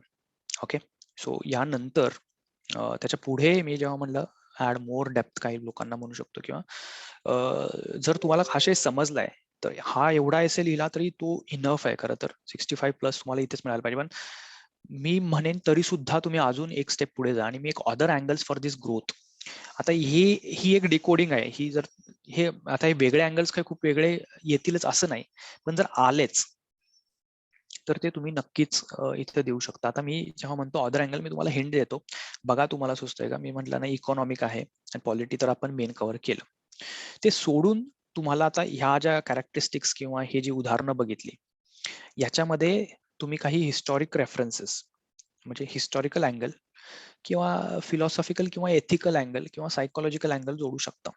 ओके, सो तो जर जोडायचा असेल तर तो मी जोडला असता. मी कदाचित एक सायकोलॉजिकल किंवा एक हिस्टॉरिकल अँगल याला जोडला असता. जसं की भारतीय समाज हा आधीपासूनच कधीच कुठला आपला, म्हणजे आता हे कनेक्शन बघा, आपल्या समाजाला भरपूर राजे रजवाडे येऊन गेले आणि त्यांनी भरपूर काही जनतेसाठी काही स्टेप्स घेतल्या, परंतु आपल्या समाजाच्या किंवा भारतीय लोकांच्या जीन्स मध्येच कधीपासून राजावर डिपेंडंट राहण्याची हे नव्हती, ती सवय नव्हती आणि ती कधी आपली कॅरेक्टरिस्टिक्स राहिलीच नाही. सो कदाचित तीच टेंडन्सी आजही आहे. सो भरपूर लोक फक्त स्वतःचा विचार किंवा समाजाचा किंवा आपल्या गावाचा याच विचाराने प्रेरित राहतात आणि त्याच्यामुळे ही ग्रोथ आपली तशी होत चालली आहे. आणि आपण कधीच सोशलिझम किंवा डेमोक्रॅटिक पेक्षा ऑटोक्रसीच्या फेवरमध्ये कधीच नव्हतो. सो भारतीय समाजाचा आतापर्यंतची हिस्ट्रीतले उदाहरणं जरी बघितली तरी सुद्धा ते त्याला जस्टिफाय करतील की आपण आपली ग्रोथ अशी का आहे. किंवा दुसरा अँगल ह्याच्यामध्ये डायव्हर्सिटी अँगल येऊ शकतो, की आपले इकॉनॉमी किंवा आपला देश हा एवढा डायव्हर्स आहे की कुठलीही एखादी सिस्टीम, वन सिंगल सिस्टीम सगळ्या लोकांसाठी कधीच लावली जाऊ शकत नव्हती आणि ते आतापर्यंतही कधी झालं नाही. सो गावागावामध्ये म्हणजे थोड्या डिस्टन्सवर आपल्या सगळ्या गोष्टी बदलतात. सो त्याच प्रकारे पॉलिटी पण बदलते आणि इकॉनॉमिक ऍक्टिव्हिटी पण बदलतात. त्यामुळे एवढ्या मोठ्या देशाला फॉर्मल इकॉनॉमी देणं हे असंही आधी पण इम्पॉसिबल होतं आणि ह्या तरी राहिलं. आणि त्याचमुळे आपली इन्फॉर्मल इकॉनॉमी ग्रो करते किंवा प्रायव्हेट सेक्टर इंडस्ट्री ग्रो करते because of the diversity angle. छोटा देश असता युरोप सारखा तर त्याच्यामध्ये सगळ्या गोष्टी गव्हर्नमेंट प्रोव्हाइड करू शकते किंवा हे करू शकते. इथे हे तुम्हाला करता येणं शक्य नाही. Ideal state theory by Plato घेऊ शकतो का तुम्हाला. आता यानंतर मी म्हटलं ना अदर अँगल्स मध्ये तुम्ही येस घेऊ शकता. फिलॉसॉफिकल चाणक्य नीती, येस, हे अँगल्स फिलॉसॉफिकल म्हणून जोडू शकता तुम्ही. सायकोलॉजिकल किंवा हिस्टॉरिकल अँगल घेतला तर तुम्ही यात फिलॉसॉफी जोडू शकता. तुमच्या पॉल सायन्सचे जे काही थिंकर्स आहेत किंवा त्यांना जे वाटतं त्याच्यामध्ये बाबा आयडियल स्टेटमध्ये राजाने काय केलं पाहिजे आणि प्रजेने काय केलं पाहिजे, त्यात प्रजेचा रोल काय, त्या गोष्टीने तुम्हाला एक्सप्लेन करायचं तर ते तुम्ही करू शकता. Okay, acceptance of other thoughts and nature. हा, मग आता थोडंसं एथिकल अँगलला जाल तुम्ही. सो ऑदर्स अँगल मध्ये तुम्ही आयदर हिस्टॉरिकल रेफरन्सेस देऊ शकता की भारत ॲज अ जो देश आहे त्याची आधीपासूनचीच ही कॅरेक्टरिस्टिक्स राहिली आहे, किंवा मग तुम्हाला फिलॉसॉफिकल अँगल द्यायचे तर जसं इथं सांगितलं किंवा तुम्हाला कोणताही एखादा थिंकर घ्या आणि त्याच्यानुसार किंवा चाणक्य नीतीमध्ये जसं आधीपासून राजाने प्रजेसाठी काय काय करायचं आणि बाकी सगळ्या गोष्टी कुठे ठेवायच्या. येस, किंवा पॉलिटिकल इन्स्टॅबिलिटी आहे भारतातील ऐतिहासिक राष्ट्रीय, येस, राजकीय स्तर पॉलिटिकल इन्स्टॅबिलिटी हे आपल्यापासून एक मेन रिझन राहील. रिलिजनचा, ओके, रिलिजन पण रोल प्ले करते कारण आधीपासून आपण भरपूर रिलिजियस गोष्टींनी ड्रिव्हन होतो आणि ना की गव्हर्नमेंट ऍक्टिव्हिटीजने. सो भरपूर वेळा भरपूर गोष्टीला आपल्याला गव्हर्नमेंट सँक्शन पेक्षा रिलिजियस सँक्शन मुळे आपल्या गोष्टी ऑर्गनाइज्ड राहतात. तर ते पण एक कारण असू शकतं की इंडिया ॲज अ ग्रोथ जी झाली त्याच्यामध्ये आपल्या अपब्रिंगिंग किंवा आपल्या कल्चर, आपल्या रिलिजन किंवा आपल्या सोसायटल इन्फ्लुएन्स या सगळ्या गोष्टींचा रोल प्ले होतोय. हे असे काहीतरी वेगळे वाईड डिफरंट अँगल्स देऊ शकता. जमले ठीक आहे, एखादा द्या, नाही जमला काही हरकत नाही, नाही आलं तरी चालेल. म्हणून मी आधी म्हटलं की हे कंपल्सरी नाहीये, देता आलं तर पण नक्कीच छान. म्हणजे कसं तुम्ही एखाद्या कंटेंट बेस एसेला थोडासा फिलॉसॉफिकल, हिस्टॉरिकल, एथिकल टच जर देता आला किंवा भारताचा ॲज अ आपण व्यक्तीच आपण खूप नैतिक आहोत, आपले एथिकल किंवा मॉरल व्हॅल्यूज ह्या आधीपासूनच खूप चांगल्या आहेत, त्याच्यामुळे आपण कधीच गव्हर्नमेंटने केले तर करू, नाही तर त्याचा गैरफायदाच घेऊ असं कधी नाही केलं.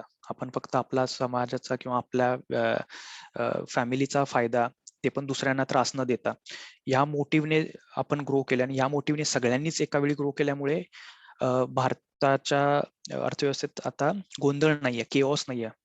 म्हणजे काहीतरी एक फॉरेनर्स एक खास एक्झाम्पल, एकदम टिपिकल कमेंट आहे, मला ते आठवत नाहीये इंग्लिशमध्ये, की there is much tranquillity in the chaos in India. म्हणजे एवढा जास्त केओस आहे, still things are flowing, still we are running, आणि सगळ्या गोष्टी तरी सुद्धा at the end of the day सगळं नीट होतं. म्हणजे सकाळी उठल्यानंतर असं वाटतं की या देशात काहीच नाही होऊ शकणार नीट, एवढा ट्रॅफिक, एवढं हे, but at the end of the day सगळ्यांनी सगळ्यांची कामं करून आपापल्या घरी पोहोचतात, सगळ्या गोष्टी नीट होतात and all. So this has been the characteristics, and ते एक त्याच्यामध्ये आपला मग तुम्ही एथिकल, सायकोलॉजिकल, रिलिजियस, सोशल कुठला अँगल जर त्याच्या मागे अंडरलाईन करायचा तर तो अदर अँगल्स मध्ये तुम्ही देऊ शकता की this is the possible reason of आपण as a human being or India as a society. सोसायटीवाले लोक पण, ऑप्शनल वाले पण ह्याच्यात त्यांना जर कुठला एखादा अँगल जोडायचा आहे तर ते जोडू शकतात. ओके, अँड फिलॉसॉफिकल थिंकर्स जर तुम्हाला एखादा अंडरलाईन करून द्यायचा आहे जो एक्झॅक्टली इंडियन सोसायटी बद्दल एखादी टिपिकल कमेंट केली असेल तर ती तुम्ही लिंक करा इथे. Okay, and way forward, again eventually एवढं सगळं डिस्कस करून म्हणजे इज दिस गोना, आपण हीच ग्रोथ याच पद्धतीने चालू ठेवणार आहोत का पॅटर्न चेंज होतोय, का आपल्याला आता थोडा बदल करायची गरज आहे, हे तुम्ही त्याच्यामध्ये मेन्शन करू शकता. सो याच्यामध्ये काही गोष्टीमध्ये बदलाची गरज आहे आणि बदल चालू झालाय, आणि with the digital corona situations आणि ह्याच्यामध्ये गव्हर्नमेंटचं ऍक्टिव्ह पार्टिसिपेशन जरी नसलं तरी पॅसिव्ह पार्टिसिपेशन नक्कीच वाढत चाललंय. ब्युरोक्रेसी, रेड टेपिझम हे जे प्रॉब्लेम्स डिस्कस केले ते कमी होत चाललेत. सो पॅसिव्ह रोल आहे तो गव्हर्नमेंटचा वाढला पाहिजे आणि तो वाढतोय. आणि डेफिनेटली इन्फॉर्मल सेक्टरला फॉर्मल इकॉनॉमीमध्ये विथ लेस इंटरव्हेन्शन, म्हणजे कमी त्रास देता government as a facilitator. Very good. So तशा रोलने इन्फॉर्मल इकॉनॉमीला पोटेन्शियल आणखीन जास्त टॅप करू शकतो आपण, विदाउट टेकिंग त्यांचं लिबर्टी किंवा त्यांच्या वे ऑफ वर्किंग स्टाईलला कमी न करता त्याला प्रॉपर रेकग्नाइज करणं, अशा भरपूर काही स्टेप्स गव्हर्नमेंट घेऊ शकते आणि काही स्टेप्स ते घेते. आणि मग शेवटी conclude on the high note, मग त्याच्यामध्ये परत एखादा छान किस्सा कुठला तरी टाकू शकता जिथं भारताचं कॅरेक्टरिस्टिक्स एक्सप्लेन करतं, किंवा आपण मग होप नोटवर की बाबा आपण गव्हर्नमेंटचा काहीच कॉन्ट्रीब्युशन नसताना आपण जर एवढं मोठं आहे, आणि इमॅजिन अ डे जिथे गव्हर्नमेंट कम्प्लिटली क्लीन असेल, करप्ट फ्री असेल, ब्युरोक्रेसी आणि रेड टेपिझम कमी झाला असेल, त्यावेळी आपण काय काय करू शकतो, असं काहीतरी वेवर तुम्ही अशा या टॉपिकला एंड करू शकता. Okay, so I think this was it. Yes. ठीक आहे. सो ऍटलिस्ट एवढं तर कळालं असेल की या टॉपिक मध्ये लिहिण्यासारखं तुम्हाला खूप जास्त होतं. तुम्ही खूप काही लिहू शकला असता. प्रोव्हाइडेड तो कंटेक्स्ट असे समजला पाहिजे. नक्कीच आय ऍडमिट खूप डिफिकल्ट होता आणि मी म्हणतो की जर नाही समजला तर त्याला टच करणं अशी रिस्क घेणं डेफिनेटली जस्टिफाईड पण नाही. परंतु जर घेतलीच तर मी ज्या दिलेल्या टिप्स आहेत, जो आशय तुम्हाला वाटतोय की जो तुम्ही काढलाय किंवा डोक्यावर गेलाय तो पहिल्यांदा मांडा आणि मग त्याच्या भोवती एसे लिहा. त्याने हार्म होणार नाही. ओके, डायरेक्टली लिहायला घ्याल आणि मग मला शेवटच्या पॅरापर्यंत जर नाही समजलं की बाबा नक्की तू कुठल्या पॉइंटवर बोलणार होतास, तर मग मला प्रॉब्लेम होईल ऍज अन एक्झामिनर, तुम्हाला प्रॉब्लेम होईल. Okay, so I think that's it. सगळ्यात शेवटी थँक्यू अँड गो एक्सप्लोर. हे मी पहिल्यापासून सांगतोय, एक्सप्लोर करा सगळ्या गोष्टी, नवीन नॉलेज, नवीन लोक, नवीन विचार. अँड मी आता क्वेश्चन्स घेतो काही, आणि जसं मी म्हटलं हे आपलं कदाचित या मॉड्यूलचं हे लास्ट सेशन आहे. सो तुम्ही तुमचे कॅमेरेज ऑन करू शकता आता. I want to see few faces.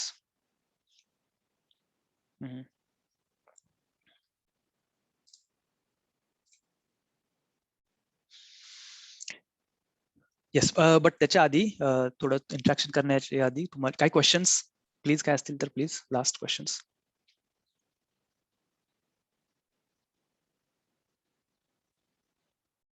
Please raise your hands जर क्वेश्चन्स कोणाला असतील तर. ओरल क्वेश्चन्स जे आपण घेतो शेवटी ते.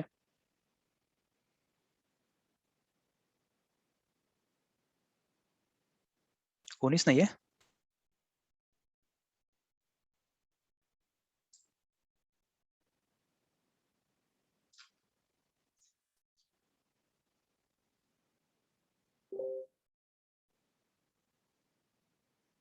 ओके, ठीक आहे. सो आय थिंक सगळेजण एकमेक अनम्यूट करू शकता. काही लोकांना बघतोय. हाय साई, हाय स्नेहल, पायल, हाय प्राची, नम्रता. मी तुमच्याशी तुमच्या कमेंट थ्रू तर बोललोच आहे, but at least you know it's good to see few faces. जर क्वेश्चन नसतील तर मग आय थिंक हा CAPF आय होप सगळ्यांना चांगली गेली ज्यांनी अटेम्प्ट केलं. मी अजून ऍक्च्युअली क्वेश्चन पेपर बघितला नाही, पण पाहीन थोड्या वेळाने, किंवा कुणाकडे असेल तर मला पर्सनल माझ्या ह्याच्यावर सेंड करून द्या. आणि तुमचा भरपूर लोकांचं 2021चा अटेम्प्ट आहे, सो त्यांच्यासाठी बेस्ट ऑफ लक. तुम्ही एक स्वतःला अनम्यूट करू शकता. जर क्वेश्चन असतील तर डायरेक्टली विचारा. I think this is the end. आणि okay, Anuja. Hi Anuja. Hello sir. Hi. Sir मला अशी क्वेरी आहे की आता प्रीचा पूर्णपणे स्टडी करतोय, तर मग तोपर्यंत एसएससी काहीच टच राहणार नाही ना. मग येस. आता जे काही प्रॅक्टिस केली आहे ते म्हणजे असं व्हॅनिश होऊ शकतं का नंतर, नाही, किंवा नेव्हर. आता एक लिंक प्रॉपर बसली आहे पण नंतर मग परत झिरोवर येऊन थांबेल असं होईल का? नाही, मला असं वाटत नाही की असं काही होईल.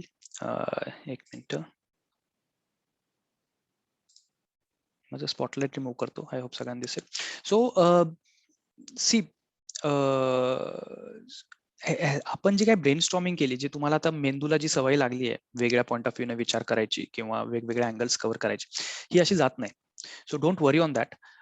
कंटेंट कदाचित आपण जे डिस्कशन मध्ये सगळं डिस्कस केलं तेच सगळे पॉईंट आठवतील का? नाही, कदाचित तसं होणार नाही. परंतु डेफिनेटली तुम्हाला काही स्ट्रक्चर, काही मुद्दे जर आठवतील, म्हणजे लक, जर तुम्ही खरंच खूप लकी असाल आणि ऍक्च्युअल एक्झाम मध्ये ह्युमरचा टॉपिक आला, तर मला ऍटलीस्ट एवढी गॅरंटी आहे की तुम्ही ह्युमर टॉपिक मध्ये जे जे काही वेगळे पॉईंट्स आपण डिस्कस केले होते ते तुम्ही आणाल त्याच्यामध्ये. किंवा कदाचित जर तुम्हाला आता आपण लॉशी रिलेटेड, लिगल सिस्टमशी रिलेटेड काय टॉपिक आला, तर मला एवढं तर गॅरंटी आहे की तुम्ही त्याच्याशी रिलेटेड थोडे पॉईंट्स जर तुम्हाला आठवतील ते लिहाल. परंतु ज्या बेसिक गाईडलाईन होत्या, जे मी कंटिन्युअसली पहिल्या दिवसापासून शेवटपर्यंत रिपीट करतोय, त्या मला असं वाटत नाही की तुम्ही विसराल, आणि त्याचं काही विसरण्याचं कारण पण नाही. आणि हा, लिहिण्याची प्रॅक्टिस जी असते, असं तुम्हाला वाटतं की GS आन्सर रायटिंग हे खूप वेगळी गोष्ट आहे, एसे ही खूप वेगळी आहे, मी पहिल्या दिवसापासून सांगतोय. सो त्याच्या बाबतीत काळजी करू नका. प्रिलिम झाल्यानंतर तुम्ही मला कॉन्टॅक्ट करा. त्यानंतर तुम्ही तुमच्या प्रिपरेशनच्या लेवलनुसार 15 दिवसातून एक एसे लिहू शकता, मेन्स क्वालिफाय करत असाल तर पहिल्यांदा GS कम्प्लीट कव्हर करत घ्या आणि जेव्हा जेव्हा फ्री टाइम मिळेल तेव्हा एसे लिहा. माझे काही जनरल गाईडलाईन आहेत आता यानंतर.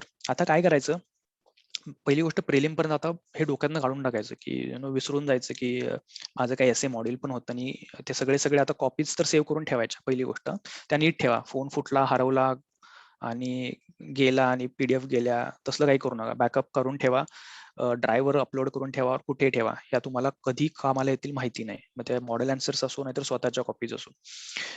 दुसरं काय करायचं, प्रिलिम झाल्यानंतर स्कोर चांगला आला त्यानंतर तुमचं GSचं तुमची स्ट्रॅटेजी 2-2.5 महिन्याची बनवाल. आदित्य सर पण त्याच्याबद्दल बोलतील. एसे साठी मग काय करायचं त्यावेळी मी पण तुमच्याशी कनेक्ट करेल आणि ते तुम्हाला सांगेल. पण यानंतर कदाचित तुम्हाला फुल लेंथ एसे लिहिण्याची गरज नाही, कारण तुम्हाला ज्या मॅक्सिमम गायडन्स माझ्याकडून जो मला द्यायचा होता आणि तुम्हाला जे कमेंट मिळणार होते ते देऊन झालेत. यानंतर तुम्ही फक्त ब्रेन स्टॉर्मिंग करू शकता जर तुम्हाला खरंच खूप कन्सर्न आहे आणि जे स्पेशली 2022 मध्ये अटेम्प्ट देत आहेत. ओके, तर 21 वाल्यांनी तर कम्प्लिटली स्टॉप, फुल स्टॉप. ओके, 22 वाल्यांना जर वाटत असेल की माझी आता ही ब्रेन स्टॉर्मिंग अजून ओपन अप करावी, तर तुम्ही काय करायचं, कोणताही टॉपिक घ्यायचा आणि त्याच्याला फक्त मोजून 10 मिनिटं द्यायची टाइम लावून आणि त्या 10 मिनिटात हे स्ट्रक्चर बनवायचं किंवा हे जे काही आपण रफ वर्क करतो ना तेवढंच करायचं आणि तेवढंच रफवर घ्यायचं आणि मग मित्रमैत्रिणी किंवा कुणाशी तरी दाखवून घ्यायचं की मी या टॉपिक भोवती मी एवढे पॉईंट किंवा हे मेन मुद्द्याच्या भोवती मी काहीतरी लिहिलं असतं. इज इट ओके, तुला काय वाटते, तू काय लिहिलं असतं, असं काहीतरी कंपॅरिझन करून तुम्ही स्वतःची ब्रेन स्टॉर्मिंग किंवा कंटेंटची डेप्थ वाढवू शकता. ओके, जसं ग्रुप स्टडी बद्दल मी तुम्हाला बोललो, group study is an approach जो जर तुम्हाला सूट करत असेल तर घ्या.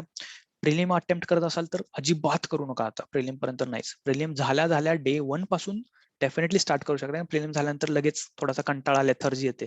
पेपर झाला म्हणजे खूप झालं, आता मार्क बघू, काही लोक तर काढत पण नाहीत आणि मार्क्स काढले तर मग ते बॉर्डर लाईन असतात, मग काय करून काय नको, एनर्जी डाऊन असते. खूप चांगले आले तरच मार्क्सची एनर्जी चांगली असते आणि त्यात आणखीन खूप कमी आले तर मग काय एक महिना डिप्रेशन मध्ये गेल्यासारखं बिहेव करता. सो असलं काहीही करायचं नाही. डे 1 पासून मग अशा वेळी मग ग्रुप डिस्कशन किंवा ह्या ऍक्टिव्हिटी मधून आपला स्टडी चालू करू शकता, जो पहिल्यांदा ऍटलीस्ट तुम्हाला वॉर्मअप करेल after prelim day 1. Detail strategy अजून काय असेल तर आदित्य सर तर सांगतीलच, परंतु ही एक छोटी गोष्ट तुम्ही करूच शकता.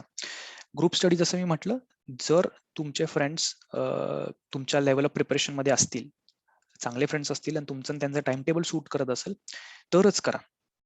जबरदस्ती लोक शोधायचे आणि त्यांच्याशी डिस्कस करत बसायचे असे काही उद्योग करू नका, कारण त्यात तुमचा वेळ, एनर्जी आणि विनाकारण सगळंच वाया जाईल. ओके, मग तुमचा तसा अभ्यास जो चालू आहे तोच अदरवाईज चालू देत. आणि माधुरीने क्वेश्चन विचारला ना, सो कानुजा, सो बेसिकली काही टेन्शन घेऊ नका, काहीही विसरत नाही आणि एसे सारख्या टॉपिक मधून जो गायडन्स मिळतो तो तर नाहीच. म्हणजे GSचा कंटेंट मधले पॉईंट विसराल तुम्ही, फॅक्ट्स विसरता, राईट, किंवा लक्ष्मीकांत मधल्या छोट्या मोठ्या गोष्टी विसरता, परंतु ओव्हरऑल आता एकदा जेव्हा रूल ऑफ लॉ कन्सेप्ट समजली तर ती समजली, मग ते तुम्हाला काय 2 महिन्याने विचारलं तरी तुम्ही सांगताच नाही. सो ते तसं आहे. ओके, सो अजून काही जनरल क्वेश्चन्स, क्वेरीज? कारण गाईड मी जे शेवटी तुम्हाला ज्या टिप्स देणार होतो त्याच्यामध्ये ही एक होती, प्रिलिम ज्यांना अटेम्प्ट आहे त्यांनी कम्प्लिटली थांबा, ते PDF सेव्ह करून ठेवा. आणि जसं मी पहिल्यांदाच बोललो की आम्ही कम्प्लिटली अवेलेबल आहोत ऑल द टाइम. सो कधीही वाटलं की मला थोडंसं रिवाइज करायचंय किंवा मला एखादा ऑड एसे, मी हा टॉपिक अक्रॉस आली आणि मी हे ब्रेनस्टॉर्मिंग केलंय, सो माझी अंडरस्टँडिंग बरोबर आहे का, किंवा तुम्हाला असं वाटलं की ह्याच्यावर वेगळा पॉईंट ऑफ व्ह्यू काही येऊ शकतो का, तर you want to discuss it with me, करा, बिनधास्त करा. ओके, आणि प्रिलिम झाल्यानंतर तर मी म्हणेनच 21 वाल्यांनी की तुम्ही तर कराच, कधी मला कॉन्टॅक्ट करा. 22 वाल्यांनी ही एक्सरसाइज अशीच चालू ठेवली चालेल, फक्त ब्रेनस्टॉर्म करायचं. तर फुल लेंथ एसे लिहायची नाही, तुम्हाला जमतंय 1.5 तासात एसे लिहायला जमतोय हे तर तुम्ही दाखवून दिलं आणि छान लिहिताय. आता ऍटलीस्ट एवढा कॉन्फिडन्स आय होप सगळ्यांना आहे. म्हणजे स्वतःच रिव्हिजिट करा. मी जेव्हा वॉर्मअप एसे दिला होता फिअरचा, त्यावेळी काही लोकांनी लिटरली 1 नाहीतर अर्धा, 2, 1.5 पानं एवढंच लिहिलं होतं आणि तो एसे काढा आणि कदाचित आजचा किंवा याच्या आधीच्या वीकचा एसे स्वतःच बघा, तुम्हालाच जाणवेल. कधी कधी स्वतःला एवढा फरक नाही जाणवत, परंतु एखाद्या कुठल्या तरी अननोन माणसाला दिला तर तोच सांगेल की बघा आता हे किती ट्रान्झिशन झालंय. सो तुमची इम्प्रुव्हमेंट खूप वेगळी आणि चांगली झाली आहे सगळ्यांचीच. परहॅप्स मार्क्स वरून एक मला सांगायचं होतं की मार्क्स या तुम्हाला या पूर्ण सेशनमध्ये असं जाणवणार नाही की कंटिन्युअस ग्रोथ वर झाली आहे किंवा खाली आली आहे किंवा हा पॅटर्न झिगझॅग राहील. त्याचं रिझन आहे. मी तुम्हाला आहे ना ते एक सांगायचं राहिलं. बघा, पहिल्या वीकमध्ये सगळ्यात डिफिकल्ट टॉपिक्स मी घेतले. मी म्हटलं ना की मी स्टार्टच डिफिकल्ट टॉपिक्सने करतो आणि तो होते आपले only 2 wisdom is knowing in nothing आणि हेल्दी आउटसाइड. हे टॉपिक्स कम्प्लिटली अब्स्ट्रॅक्ट होते, समजायला पण डिकोड करायला पण अवघड होते. सो त्याच्यामध्ये तुमचे जे मार्क्स आलेत ते वेगळे असणार आहेत. वीक 2 पासून वीक 3, वीक 2 ला मी म्हटलं की मी तुम्हाला परत थोडेसे फिलॉसॉफिकल किंवा अब्स्ट्रॅक्ट एसे दिले, ज्याच्यामध्ये ह्युमर गोज होतं. ह्युमर गोज हा एक क्लासिक एक्झाम्पल आहे अब्स्ट्रॅक्ट एसेचा किंवा इमोशन बेस एसेसचा. असे एसेस कसे लिहायचे ते, म्हणजे प्रत्येक एसा हा वेगळ्या टाईपचा मी घ्यायचा प्रयत्न केलाय, वेगवेगळ्या टाइप्स कव्हर केलेत. त्यामुळे तुम्ही बघा की तुमची स्ट्रेंथ काय आहे, कारण प्रत्येक मुलाला काही मुलांना वीक 1, 2, 3 मध्ये छान मार्क्स आहेत आणि 3, 4, 5 मध्ये कमी आलेत, किंवा 3, 4 मध्ये काही लोकांना खूप चांगले मार्क्स आहेत, 1, 2 अँड 5 मध्ये कमी आहेत. याचे रिझन्स आहेत. 3 and 4 हा कम्प्लिटली कंटेंट बेस आहे, व्हेरॅज 5 तर आता तो तुमचा टाइम टेस्टेड झाला. सो 5 ला सध्या तर वेगळाच ठेवा, परंतु 1, 2 आणि त्याच्याशी कंपॅरिझन कराल तर तुम्हाला कळेल की तुमचा प्लस काय, तुमचा मायनस काय. प्रत्येकाचं वेगळे मार्क्सचा पॅटर्न असणार आहे. वीक 3 मध्ये आपण बघितलं की एक तर डायव्हर्सिटीचा टॉपिक होता, कंटेंट बेस होता, परंतु थोडासा असा टच करायला अवघड होता. आणि to become a global power house, education sector हा तर कम्प्लिटली एकदम टिपिकल सिम्पल UPSC टॉपिक आहे. ह्याच्यामध्ये ऍटलीस्ट हे तरी बघितलं की जरी एज्युकेशन सेक्टर जरी साधा शब्द दिसत असेल तर ह्याच्यात व्हरायटी कशी आणायची टॉपिकमध्ये, राईट. म्हणजे साध्या टॉपिक, जसा लॉचा टॉपिक झाला आजचा आणि हा एज्युकेशनचा टॉपिक झाला, हे टॉपिक असे आहेत की याच्यामध्ये तुम्हाला दिसायला सिंपल असले तरी दुसऱ्यांपासून स्टँड आउट करणारे काही पॉइंट्स कसे आणू शकतो हे तुम्हाला कळालंय. इन्फ्रास्ट्रक्चर रिव्होल्युशन आणि एल्डरली पॉप्युलेशन ह्याच्यापेक्षा सोपे टॉपिक येऊच शकत नाहीत, मी जसं म्हटलं, पण तरी सुद्धा कंटेक्स्ट कसा स्लाइटली मिस होतो हे तुम्ही त्यात शिकला. त्यामुळे पण भरपूर मुलांचे मार्क्स लूज झाले. सो डोंट वरी, प्रत्येक एसे मधून काहीतरी वेगळी चूक तुमच्याकडून झाली आहे, जे मी लिटरली मला वाटत होतं की काहीतरी करावीच प्रत्येक एसे मध्ये, आणि तुम्ही ती केली. And it's a good thing, कारण त्याच्यामुळे तुमच्या 5 एसे मध्ये आता जे 10 टॉपिक झाले, तर 10 टॉपिक मध्ये तुम्हाला प्रत्येक टॉपिकशी रिलेट कळालं की ह्यात मी हे मिस करू शकत होतो आणि ह्यात मी हे ऍड करू शकत होतो. आणि लास्ट टॉपिक्स तर आता आपण डिस्कस केलेच आहेत, ज्याच्यामध्ये तुम्हाला हे तर कळालं की टाइम क्रंच जरी झाला तरी तुम्हाला ब्रेनस्टॉर्मिंग जमतीये आणि तुम्हाला एसे लिहिता येतोय. सो आय थिंक तो कॉन्फिडन्स कॅरी करा तुमच्यामध्ये की now you can write on any topic. आणि इथे तर मी तुम्हाला 2च देत होतो, UPSC तुम्हाला 8 टॉपिक देणार आहे. So I am very sure की तुम्ही 2 चांगले टॉपिक चूज करून खूप चांगले असे लाल. Best part is intro and conclusion छान आहेत, स्ट्रक्चर तुम्ही चांगलं करताय. Okay, so I think guideline मध्ये जनरिक हेच आहे. मॅडम काय मिस झाला असेल, कुणाला काही पर्सनल डाऊट असतील तर प्लीज विचारा अजून, किंवा अजून काही जनरल क्वेश्चन्स असतील, जनरिक असतील तर please feel free, raise your hands or directly unmute. I hope तुम्ही सगळेच करू शकता एकमेकाला आणि बोलू शकता डायरेक्ट.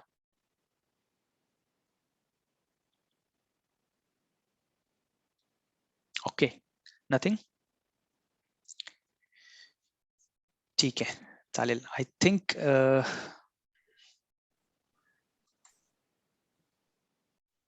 चालेल विशाल सर, मग करूयात conclude. Yes. Yes, so thank you विद्यार्थी मित्रांनो. सो बघा, आपण साधारण 1.5 महिन्यापूर्वी सुरू केलेला हा प्रयास तर ऍक्च्युली 2च महिने झाले आपण केलाय स्टार्ट. सो एसे मॉड्यूल सुरू करताना बऱ्याच जणांच्या मनात हीच शंका होती, म्हणजे just I want to share this thing की सर कसं होईल एसेचं मॉड्यूल, कोण इव्हॅल्युएट करेल, कसं इव्हॅल्युएट करेल. सो आय होप आता सगळ्यांना त्याची उत्तरं मिळालीच आहेत, की आय होप की हे मॉड्यूल पण व्यवस्थित गेलंय. तुमच्यामधला जो काही इनर्शिया होता, ज्या काही गोष्टी, ज्या भीती होती एसे रायटिंग बद्दलची, तर ती सगळी आपण क्लिअर केलेली या ठिकाणी, राईट.